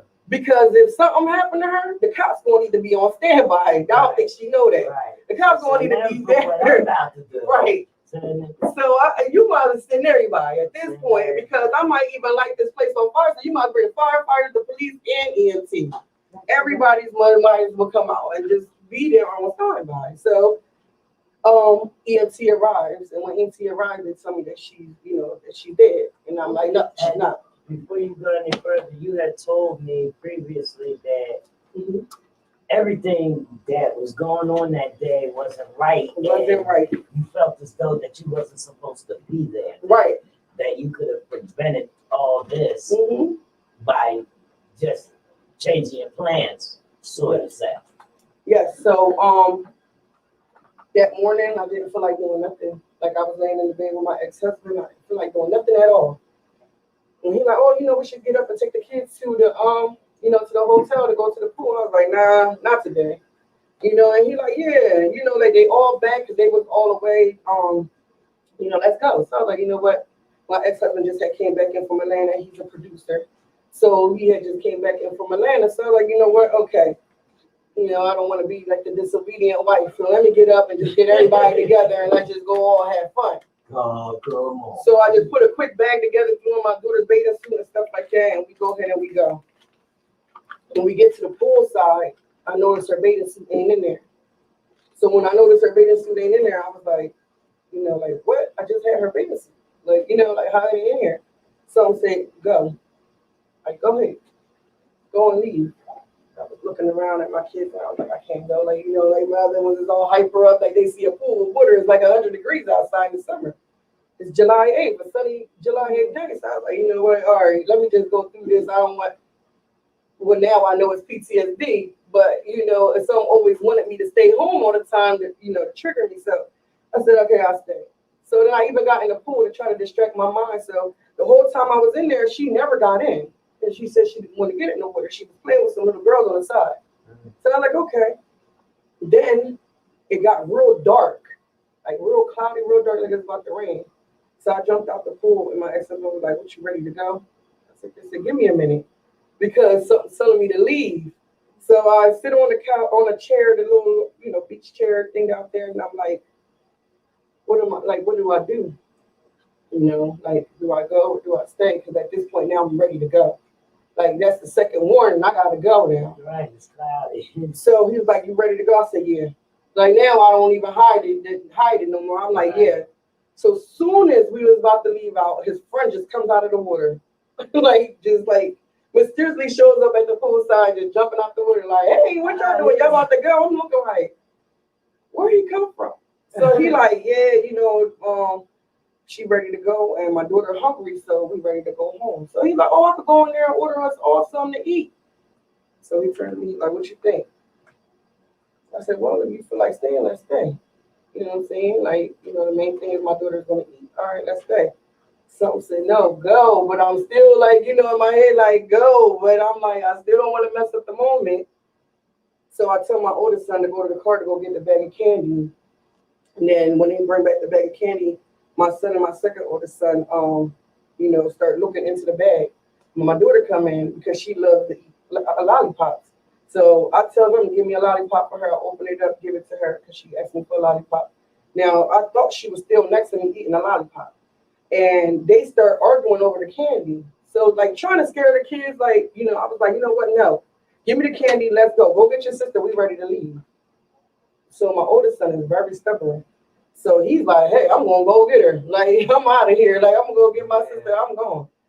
When he was like, "Well, Mom, where's she at?" And so I looked at her. I'm like, "What do you mean? Where's she at? She just was right here. Look for her." So then, like 2 seconds later, he comes back around. Like, "Anybody seen Juju?" I'm like, "You still ain't find her?" So now that's when like everything like just went In a blur. in a blur. Like everything went silent, kind of like. And I'm like, "Well, where's she at?" When I see him walk back to the edge of the edge of the pool. Yeah, he walks up to the edge of the pool, and when he walks up to the edge of the pool, there she is right at the wall, drowned. Unconsciously drowning, because what happened was the pool, the doctors, of course, I was under investigation, because anytime there's a drowning at any place, they do an investigation. So he said that when they got the video, although it was no lifeguards on duty when they got the video, he said that my daughter, I gave her the lollipop. She walks over to the pool. She lays down and starts streaming a lollipop in the water. The lollipop falls in. She's trying to reach for it. So when she go reach for it, she falls in head first, hits her head, goes unconscious. So we never even heard a splash, so she was unconsciously drowning the whole time that we were looking for her. And so when my son got her, he basically woke her up from being faint. So she didn't even know she was drowning. So when she woke up, she's trying to slurp the water because she didn't even know she was drowning. She was unconscious. So then she goes unconscious again because now she can't breathe. Yep. So when the EMT arrives and they tell me that she was dead, I started screaming out to the guy like, "No, she can't be dead." And I started screaming out to God like, "Don't do this to me. Don't you do this to me. Like, you gave me her. Why would you take her back? Like, you can't let this happen." I told the guy, I was like, "Please, can you just do one more thing?" And he was like, "I'll do one more thing." And he did one more thing. And he was shocked. He was shocked. He was like looking at the monitor and saw her heart rate come back up. And he was like, to the other inside guy, he was like, "We got her." And then when he said we got her, they put her on the stretcher and they took her. And then now me and my ex-husband, we jumping in the car. People like, don't worry about the kids. Like, we got the kids, and I'm like, as a mom, I was confused because I'm like, oh my God, like my daughter, she's of course in distress, but then I have 3 kids looking like, y'all just gonna leave us here. You know what I'm saying? Like, came to the point where priority first was my daughter, so I was ran off and took care of her. And when we got to the hospital, the doctor tried to reassure me that she was okay. But I was, of course, crying and thinking like, oh my God, like, started going back in my life. Like, I was 2 when my incident happened and I almost died. Now you trying to tell me my daughter's 2 and, she's on the verge of dying because, she was critical too. So, it was like, we have to airlift her over to CHOP. And I'm like, whatever y'all got to do, And something else that came over me, like, everything's going to be okay. Like, you just need to start calming down. Like, you need to start calming down yourself if you want to be there for your daughter. Like, you got to now be strong for your daughter. So I started to calm down, but my ex-husband was, like, out of control. He's like, I'm telling you now, if something happens to her, something's happening to me too. And I'm like, nothing's happening to her, you know, like nothing's happening to her. You couldn't tell him nothing, you I know? have been strong for my daughter. Yeah. And I've been being strong for my daughter. So, All right, so with that right there, right, year two, your daughter too. excuse me, he didn't survive his drowning. Right. So my grandson drowned when he was 1.5 years old. Mm-hmm. This gentleman here, he has his papers has his daughter. What is she 2? She's in swim class. Right. I'm sorry. No, I was I know I just saying, speak. no, because listen, we all went through traumatic things at a young age. From me too, I fell out a 2-story window, Mm-hmm. broke the step. My mom took me to the hospital. They tried to 302 my mom Mm-hmm. because they said this baby ain't fall. I was 2. This Mm-hmm. baby ain't fall from no 2-story window. And ain't nothing wrong with it. You know what I mean, so with that being saying, my thing is from year 2 and then your daughter 2, I believe that was a generational curse that was broken right there from when you said you felt your relief. Yes. You know what I'm saying? So yeah, grace of God. So then, you know, my daughter, you know, she was critical. She was critical. The doctors was all trying to tell me, you know, she only had 24 hours, you know, because she had drowned. You know, she had took in so much water unconsciously. They were like, you know, she might have lung pneumonia. You know, she have a lung disease. They hit me with everything, and I was like, okay. You know, because God already reassured me she was going to be okay. So either I'm going to keep my faith or I'm going to listen to what the medical professionals is going to say. And then that's when I started to really believe it's a miracle. How's she doing? So when it's a miracle from the very beginning, you know, of the whole thing. 5 days later, she came off the ventilator. She started breathing on her own again. After a month being there, we ended up getting transferred over to the rehab. She was there for 2 months, and then I brought her home. You know, and then I brought her home. Of course, married, and then you know, we came home in October. By December, my ex-husband was gone. You know, he couldn't take it. He couldn't take that. You know, now He got smoked or died or what? Was left? He just left. He just left the house. Yeah, he just left the house. You know, fight or flight with the PTSD. So he flight. And well, what am I supposed to do? I can't flight. He can't flight. I can't flight. But one of us, you know, took flight, and one of us got to fight now. So I feel like these my kids. Like no matter what, these my kids. I'm not going nowhere. Like you know what I'm saying? We just gonna struggle it out together. No car, okay. Bills is due, okay. You know, because I was a housewife. So whatever happened around me, I didn't care. Long as my kids were safe. And I was gonna stay in the house all the way until they evicted us out of their house. You know what I'm saying? So, but not to cut you off because then this is where it gets deep at. You know, I let him go. You know, 11 years being with him, I chose my kids. Like I'm gonna choose my kids, and I started to say, what now? You know, my kids need me. I need to get out there, and I didn't even have a high school diploma, so I decided to go back to school and get my high school diploma. You know, it took me training my kids, you know, to stay home by themselves. My daughter was in school, they was in school, you know. So and then when my daughter came home, she ended up having nursing. So I was like, all right, well, as long as I taught my kids how to cook, I knew they was okay. They'll be okay. I just kept on going to school. And I got my high school diploma. And then from there, my daughter was doing well. You know, she started doing well too. She couldn't walk or talk. That was the diagnosis. She ended up having, you know, ischemia of the brain. So it was like an oxygen, gave her the traumatic brain injury. So she couldn't walk or talk. But I already had told God, however he gave her back to me, I didn't care as long as she was still here with me.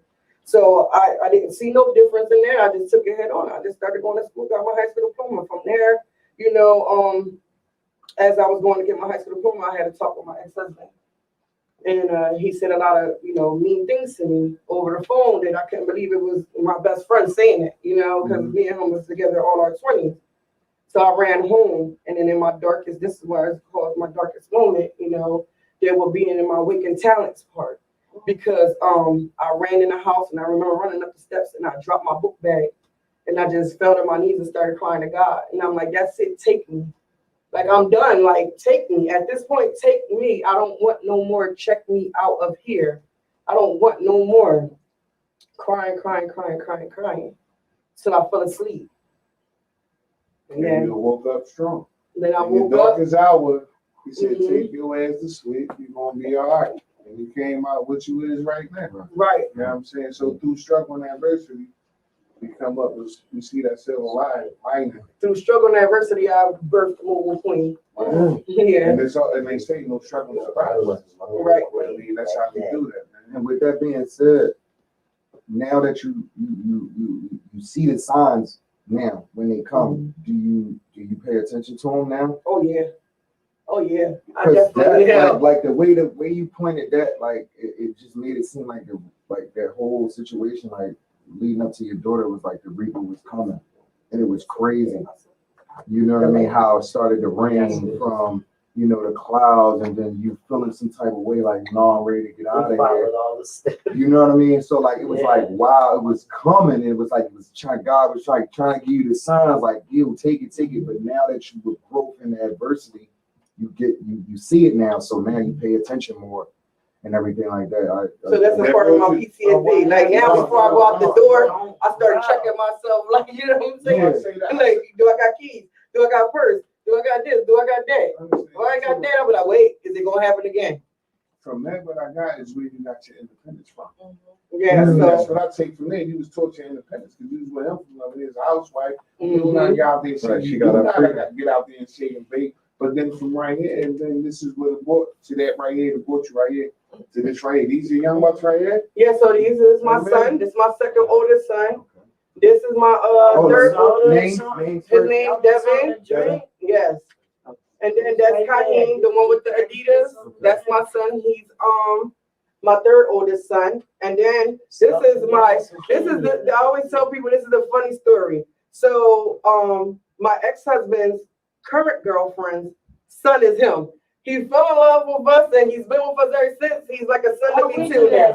Yeah. So yeah. My son, when he was in 1 year old, said that's my son told his pop, this my young boy, we were riding there. Right, since New Year's, since last New Year, about to be a whole year that he's been riding with us. So you know what? Right, I appreciate him, because he's so love over everything. You know what I'm saying? Blood don't really make you family. That's right. And I'm gonna give you some advice, fellas. Do not hate him for what he did, because at the end of the day, it was there. It was what they went through. You know what I mean? They got nothing to do with you. Got nothing to do with you. Still love him as your dad. Still give him that opportunity, because it doesn't matter how long. You know, I never had my mother or my father, but my mother was around. I found my dad at 28, right before I went to prison to turn myself in. And he's been there ever since. He calls me, I wanted to beat him up for what? Right. But listen, from right there to beat him up, if you got the opportunity to have that conversation with your pop, hey, pop, what went wrong, had that. Because he gonna let you know. But listen, it's gonna come from both sides. Right.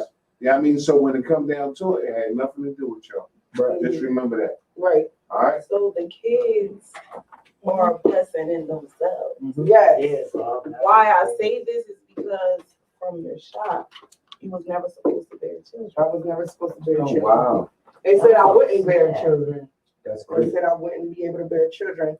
And I have 6 children. Right. So, they all blessings. And I named them all, like my oldest son's name is D'Angelo. He's the divine, he's the angel because he's the firstborn. So he's the angel. And then his name is Devin. He's the divine angel because he's my second one. Then my third son, he's Kaheem. And he's Kaheem because his dad wants to name him Kaheem, but he's the prince, so he's the prince. I was gonna say all have meanings behind it. That's So, he's a person from Africa, Kaheem. Yeah. So we named him Kaheem. And then my daughter, Jernica. So she was my jewel. And then she named after me. My ex-husband wanted her name to be different. So he named her Jernica. So she's my jewel. And then I have a big gap between my two kids, my other 2 kids, my 2 little ones. And I named him my 4th son, Blessing. BLESS', because he was the blessed end after everything that happened. No, That's the kid.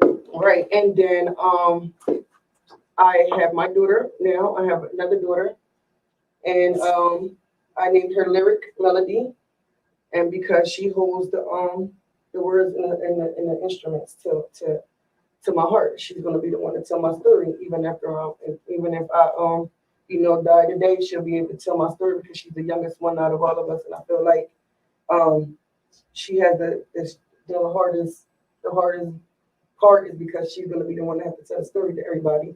You know what happened in the family, yeah. So she holds the lyrics and the melody. So her real name and her first name is Lyric Melody. So that's and she's a little songstress too. So I was like, let me find out she's gonna be a little singer because she goes around singing all day long, all about everything. She sings about everything. Yeah, so I met him, and first he wanted, he was an artist and he wanted to rap and stuff like that, but then he was in love with music. So he started making music, and then he had an opportunity in Atlanta, so he took it. And I'm the type of person that I want people to live their life because I want you to be happy. Right. So however you live your life, I want to know at the end of the day that you're happy. So although we were married, I let him live his life. You know what I'm saying? Because at the end of the day, I want him to be happy. But you got a life, you got a job to do, you got a life, your life. Right, and we had talked about that, and because he had his life more in order than me, and I wanted to be there more for my kids than being, what I wanted to do. I didn't know what I wanted to do. But you're there for your life was in order. Remember, you was a housewife. Right. So, and this is the thing with a lot of women, man. They think, all right, housewife is something cheap. No, that's a big responsibility. Holding down the house while the men go out and do their thing. So don't never take that. I just wanted to hold the house down. No, that's a big responsibility.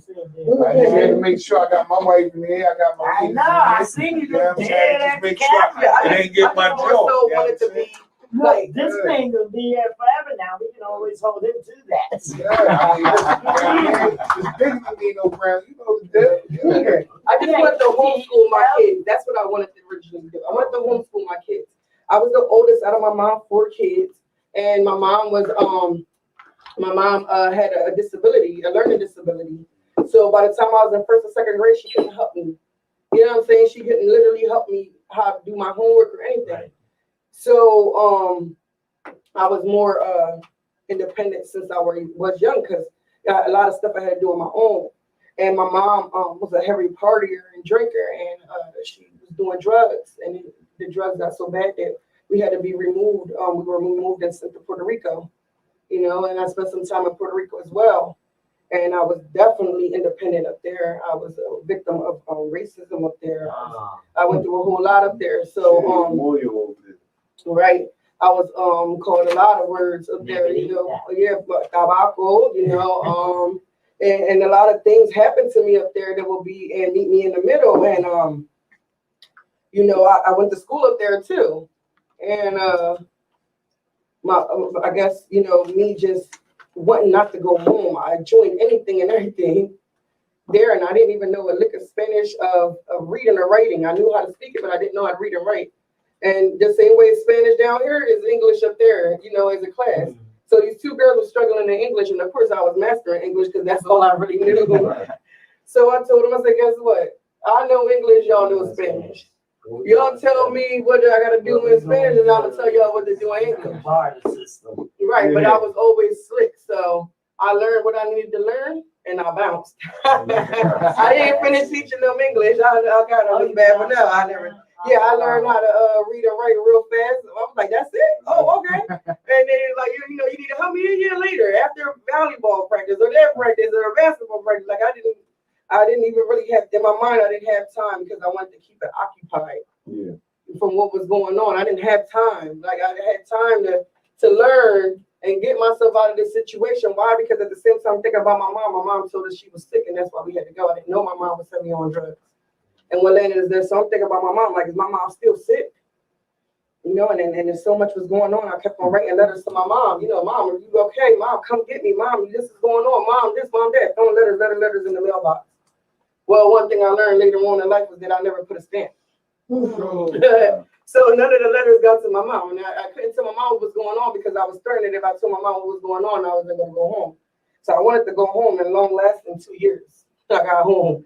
So, you know, I used to tell my mom on the phone, like, Mom, did you get the mail today? Did you go out and get the mail? She used to be like, why you keep on telling me to go to the mail?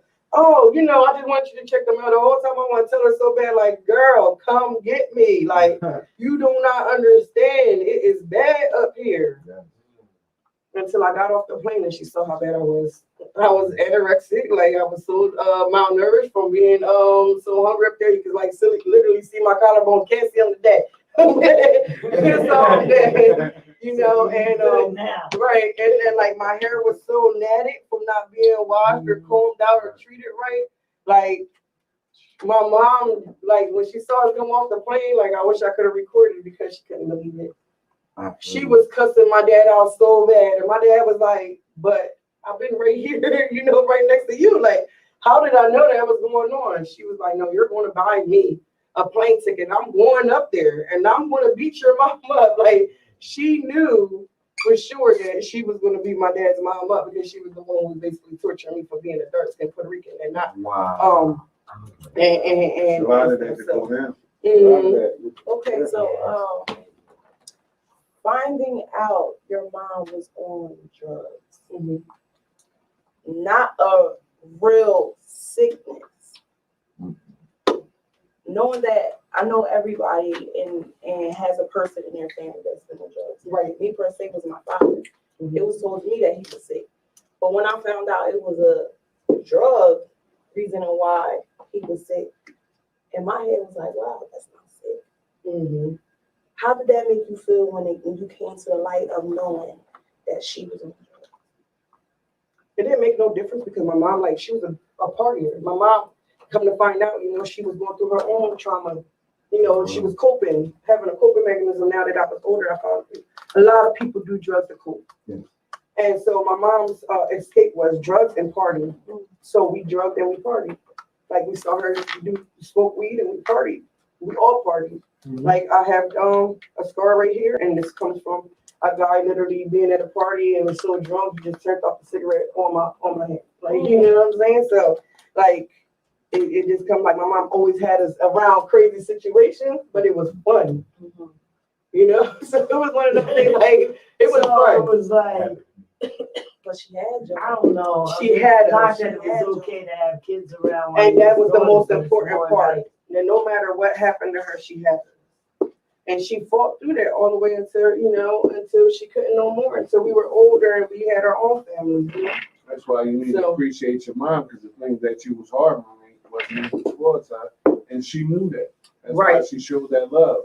You might ain't know. That's why she always told you it's okay, baby. You know what I'm saying? She knew that. You know what I'm saying? Yes. So what you saying? You didn't have that time. No, you did show her, and then you still was there. So don't ever think you ain't had that time. Because we ain't really got to say too much. Our body language just show it. You know what I'm saying? Not only that, our cosmic feeling. You know what I'm saying? Our feeling that we can give somebody. Remember, we were just here last week talking about the tie and all that, but the feeling that we can give somebody, we can just let them know and give them a look. You know how you get your children, look, don't do that shit. Yeah. You give them a look, it's okay. Like you say, you don't forget, not that nigga out. I mean, it's that looking at cosmic feeling that let us know we all cool. Right. I mean, so I don't think your mom ain't never know shit. No, my mom definitely knew I appreciated her. You know, I grew up, and one day I was talking to one of my friends, and you know, she was more spiritual.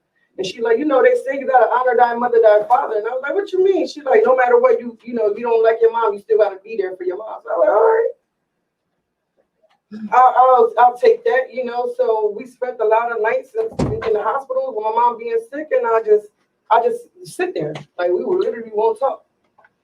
You know, like we won't talk. Was talking, the emotions was talking. You probably was sitting there not talking to your mom, but you were sitting there thinking about the time you was chilling with your mom. Yeah, my mom always asked me a lot, like why I hated her, like why did I treat her, like why do I talk to her, used to talk to her the way I did, or why I did the things that I did, and you know, and stuff like that. And I was like, you know, I wouldn't want to talk about it. You know what I'm saying?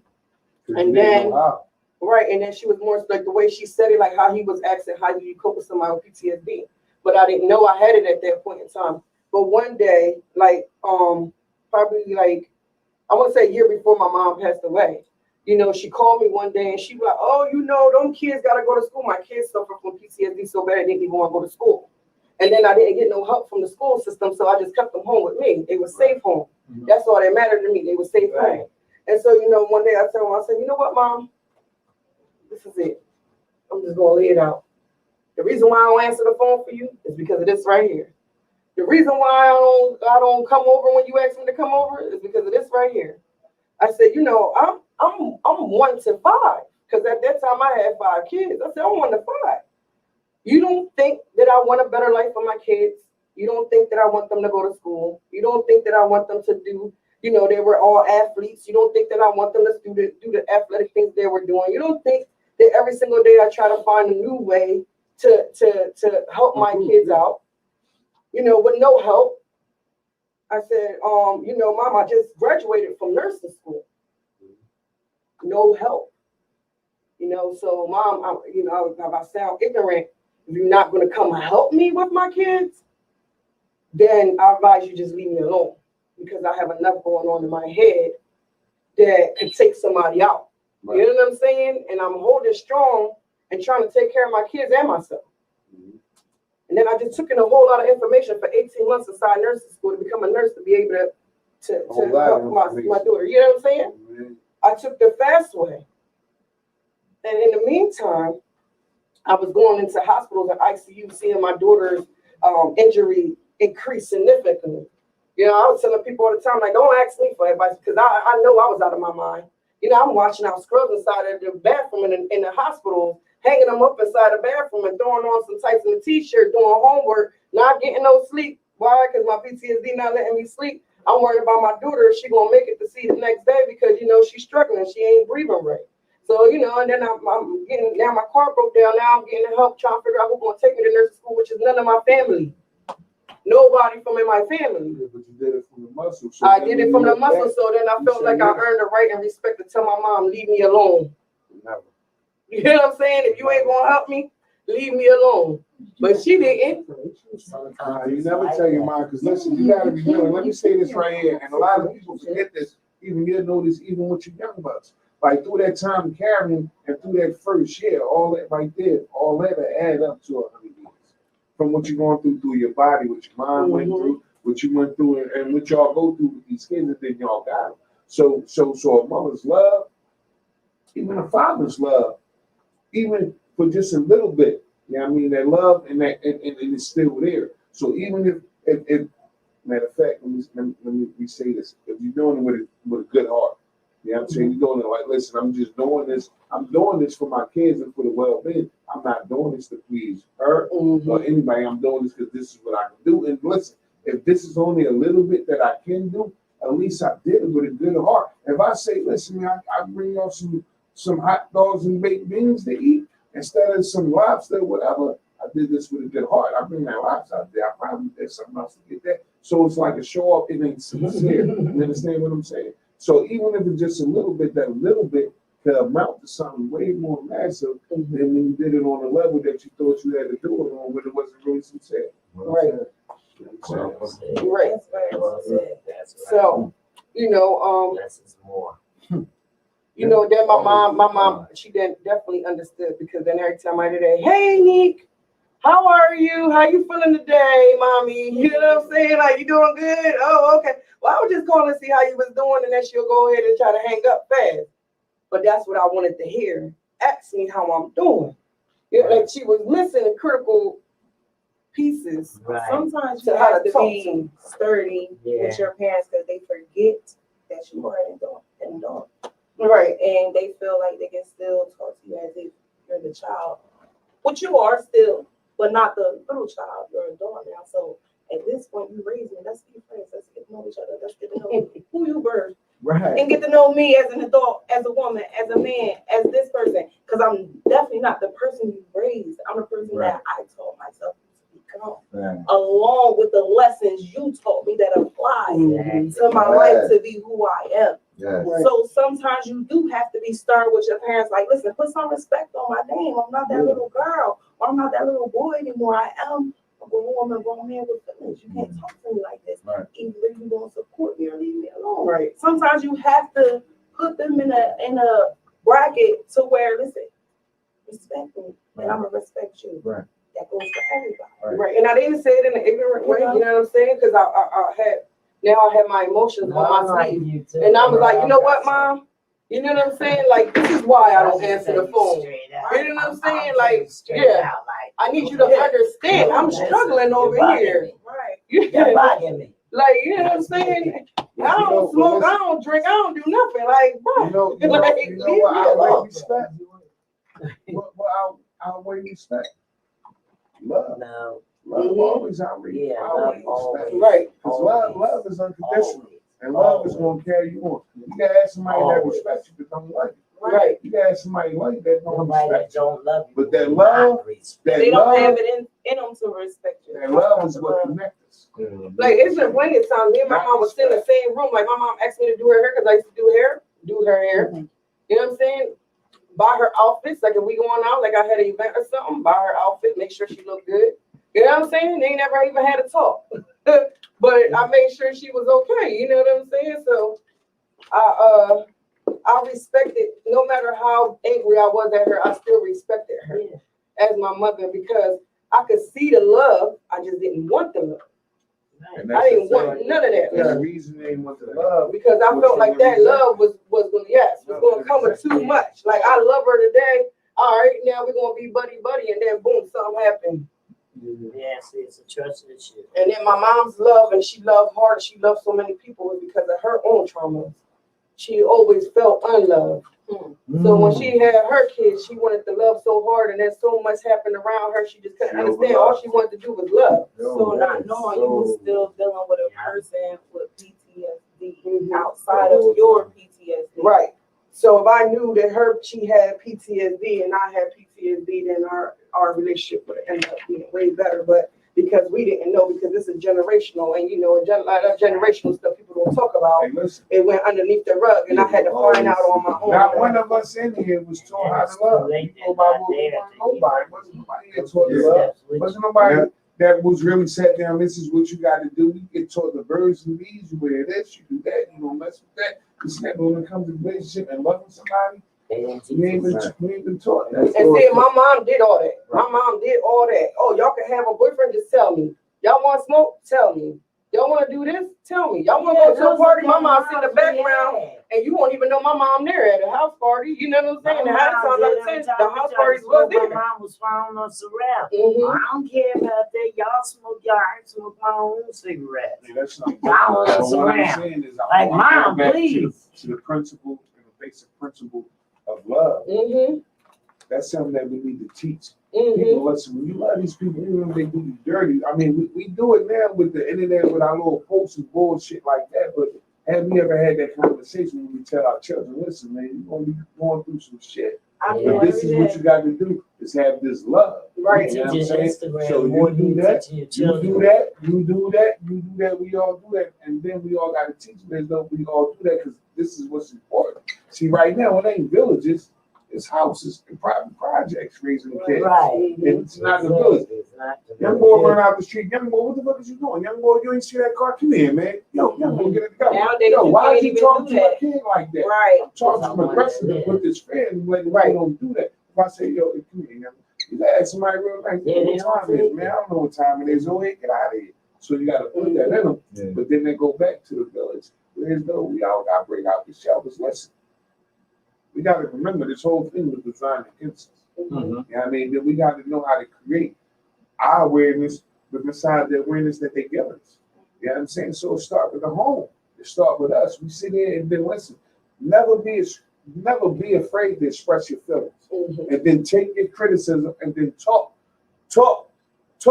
Yes, Talk. you can figure it out. Right. Be transparent. Figure it out. Okay. Right? So make But sure listen, that y'all, you're right. listen, when it comes to the talking, everybody say, yeah, talk it out, right? But the thing about talking, But who gonna listen?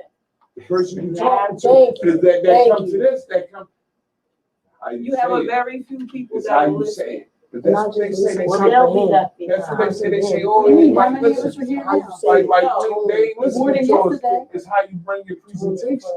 It's your presentation. Because you can tell a young boy, Well, listen, young boy, you out here listening, young girl, listening to you foul this man, oh, it go all ways. Meaning when I say who you want to listen, because you have a lot of people that have issues that don't have nobody to talk to, or if they do have somebody to talk to, that person going to tell that person going to tell that person, and then your confidentiality is no longer there. Right. So therefore, you choose to keep it in because every time you speak Guess up, what? you're There's more of us than there are of them. We just have to get out there. Yeah, but then it go to that. It goes to avenues like this right here. They go avenue. And this was her way to get people to listen. That's right. Give me This one. is what we say. Listen, we listen to you. We got your back. That's This right. is where we come Right. from. Come on, I'm going to AC. Listen. Most people, they go with the pot. It's old school. The young boy say, it's me against the world. It's either me and my girl against the world, me and my How family. many followers you got? I got a lot. How many you That's got? when we got to express and we got to teach and let them know, listen, all you gotta do is talk. I'm gonna listen. Most people don't listen, they rather talk. So I'm gonna listen to you and I'm gonna see what we can do to get to the bottom of this. That's where it comes with that lizard. You know what I'm saying? No ulterior motives, no nothing. It's genuine and it's sincere. Then your intentions are right. That's what we got. Right. But then you got that one in this world that don't know how to take the love because they don't know love. Listen, if we ain't had no people, right? If we didn't have no people, I can show what love is. Very It's the true. yin and the yang, the good and the bad. This is So true. we got the head. And then one thing about that, when it all comes to even with the love, how they did this, how the whole situation is, the love is how we in it until we get caught up with other stuff. So as long as we produce what we know is right and what we need to know, we need to do. Because it only take, I mean, like Pac said, man, listen, I ain't got to change everybody's mind. I can change that one mind that'll spark the change for everybody else that'll do that. So each one teach one. Yes. You know what I'm saying? That's Shakira! And my organization is Save One Young Life. So, and that's in my life, period. Save one young life. If I can save one young life by having them understand their mind, that the mind is real critical. You know what I'm saying? And when you have PTSD, it alters it. You have to reroute that back. You know what I'm saying? that one life. That one Right. life is So gonna tell they home. if a lot of people don't even know they have PTSD, especially environmental here in Camden. A lot of people suffer from PTSD, don't even know it. You know what I'm saying? When you come outside, you look both ways before you get in your car at night. That's PTSD. You worrying about your awareness around it. You know what I'm saying? Like, that's PTSD. You know what I'm saying? When you walk around with only $20 at night because you know you might get robbed, that's PTSD. And you ain't even been robbed before. You already got PTSD. Imagine the person who got robbed. So let's spread this awareness. And then bring it back to him. Bring it back to papers when he was asking me that, was I listening now? And yes, I want to say too with my organization, because then now God, like, you got to tell people what's going on at that work. You got to tell people the pool safety and awareness, what's going on with it. You know what I'm saying? You got to tell parents that a child can drown in as little as a bucket of water as large as the ocean. So what you gonna do? You gonna keep on looking at your one daughter, keep on declining, or you gonna go ahead and make sure that no other kids decline? Right. And what you gonna do about it? So I said, okay, what I'm gonna do about it is I'm gonna go ahead and I'm gonna teach the awareness, but I'm gonna give back at the same time. So we collect and we distribute life jackets. We give them out to children 5 and under, because and the statistics show kids from 0 to 5 years old are the ones that's drowning. And a lot of accidents, believe me or not, happen at home. A lot of the drownings happens at home. You know, you can put the water, put them to take a quick bath. You know, you think you put the little bubbles there, you ain't even gotta have the water up that high. They can put the little plate toys in there. Phone ring. The phone ring, yeah. You can go through your home. And phone ring, you go answer the phone, you forget, you know, your kids upstairs. And now you might get a good story. Somebody, you about to turn up somewhere in a little bit. You was getting the kids together before you was going out, making sure they was ready for the babysitter. Now you go back upstairs to your kid, and then that little bit of water, they drown. You know what I'm saying? And you can't even figure out what happened that fast. You know what I'm saying? So I feel like God wanted me to tell that. So I have to tell the people. And so I tell people, they be like, little as a bucket of water. Yeah, you could go ahead and you could just be jamming. My mom used to turn on the music. My mom actually had speakers she bought out of the music store that was this big inside her house with the whole stereo system. My mom was like, she loved music. You know what I'm saying? So she would turn that on up to the crank it. I mean, you could hear that 5 blocks down. Shout out to 27th and Washington. That's inside his book. You could hear that all the way down from 27th Street all the way down to Federal Street. You knew that was coming from my mom's house. And people that know us would say that's true, that they listening or watching in. And my mom would mop, you know. Like, leave that mop water right there, and you don't empty it out. Kid come over there and start playing in it. What's happening is creating water on the outside. My mom had wax floors. You go ahead and you slip off that wax floor, go straight into the water, bucket of water, and you're drowning. And you still jamming while you mopping the floor and ain't even know that your kid is in behind you drowning. Yeah, but, well, we seen that on Ray. Right. Little brother fell, you know, and they playing Right. something, ain't even know. And so then he has the traumatic trauma brain from the injury. little young boy froze up instead of getting his mom. Right. Bro, in the jump. It was, you know what I mean? From he had his mom grab him, telling her all this, creating trauma, which we do create with our kids. Yeah, I mean, we go through things where as though we in a bad moment, we snap on our kid, like we've been in a situation. I say not, don't happen. I'm just saying, I mean, my wife, we don't got little kids, we got our kids is grown. Yeah. But just saying the situation, me and her arguing, and then one of our kids would say, yo, is y'all ready? What you fucking made me ready? That break that drum, where as though that'll stop, where as though to ask some questions. You know what I'm saying? It'd be a point where as though it was a situation, I said, listen, they say, that's you go through a state of shock too. You know, your post-traumatic stress, you automatically get that brain alters right away. You know, because you go shocked, you get shocked. You shocked. Like you seeing your brother drown, there's no way like to move because your brain is shocked. You seeing you really speak on this. Some people don't know how to trauma that we go from. Like, look at the years you live, all the stuff that you see. You stop watching TV. We still watch TV and we see TV, all the things that's infested in us. And most of it, I say majority of it, ain't good. So that mess with our head. You know what I'm saying? Whereas though we can focus on the good things, but the good things, most of us do is say it's corny, I don't watch that, but that's to be the things that are save us. You know what I'm saying? So we genetically, from being brought over here, is drawn to the negativity, things like that, where we neglect the trauma with other people. They spot it right away and they have diagnosed it right away. Whereas though we don't even know. Right, and then you know why? Because a lot of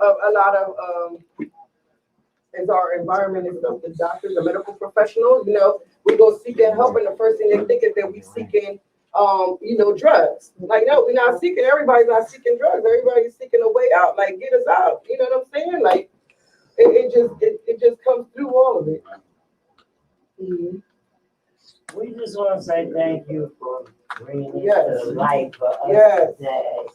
We are so happy to have you here. I think everybody in this room had a breakthrough. Yes. Some type of way we had a breakthrough. Everybody learned something today. Yes, ma'am. I learned that I had we did. I learned a lot. I'm not gonna lie. Me too. I learned that I had PTSD. I learned that I was right with everybody else. even with my mom. It's not over. And I want the book. I can get this book right now, right now. So the books are $20, Okay. and they come with a signature copy. After these, there's no more signature copies because after these, there's gonna be no more books on hand with me because I'm going E. So it'll be on Amazon. It'll be electronically. And then I'm moving on to Era Meet Me in the Middle. So then the book I'll have next will be the Meet Me in the Middle. Well, I'd like to thank you for coming out. You were Thank you so much. an inspiration. You might even make me want to come out and tell my story, but your family is great. Your story is wonderful. It's magnificent. It holds a lot. The magnitude on it right now, the fact that we put it on here, the type of people it's going to reach is where it matters. How many people you touch. You know what I'm saying? Is what matters. How you get your blessings at the end of the day. And you've done a pleasure. You've done a pleasure. You feel what I'm saying? So whatever you prayed for, and you pray for every day, God has given it to you. Oh yeah. Because He does answer. It might not be on time. It might not be when we want it to be, but He answers when He do. And and this is wonderful. So you guys go out and get this book. It's called Era, the Beginning. So you know how she's an English major like me, so you know how her story is. So make sure y'all stay in tune because she's gonna have more books. At the end of the day, she's gonna have more books. You feel what I'm saying? And you want to get to the conclusion, at the end. It's the Red Jernica Jewel Foundation. Quinones. The foundation, Red Jewel. Yeah. So it's your boy Paper Man back with a banger, man. Sitting here with Jenny Smanny on the Comfort Level Podcast at WCMD. And we out this joint, man. Shout out to everybody, man. You feel what I'm saying? We're gonna end y'all with this.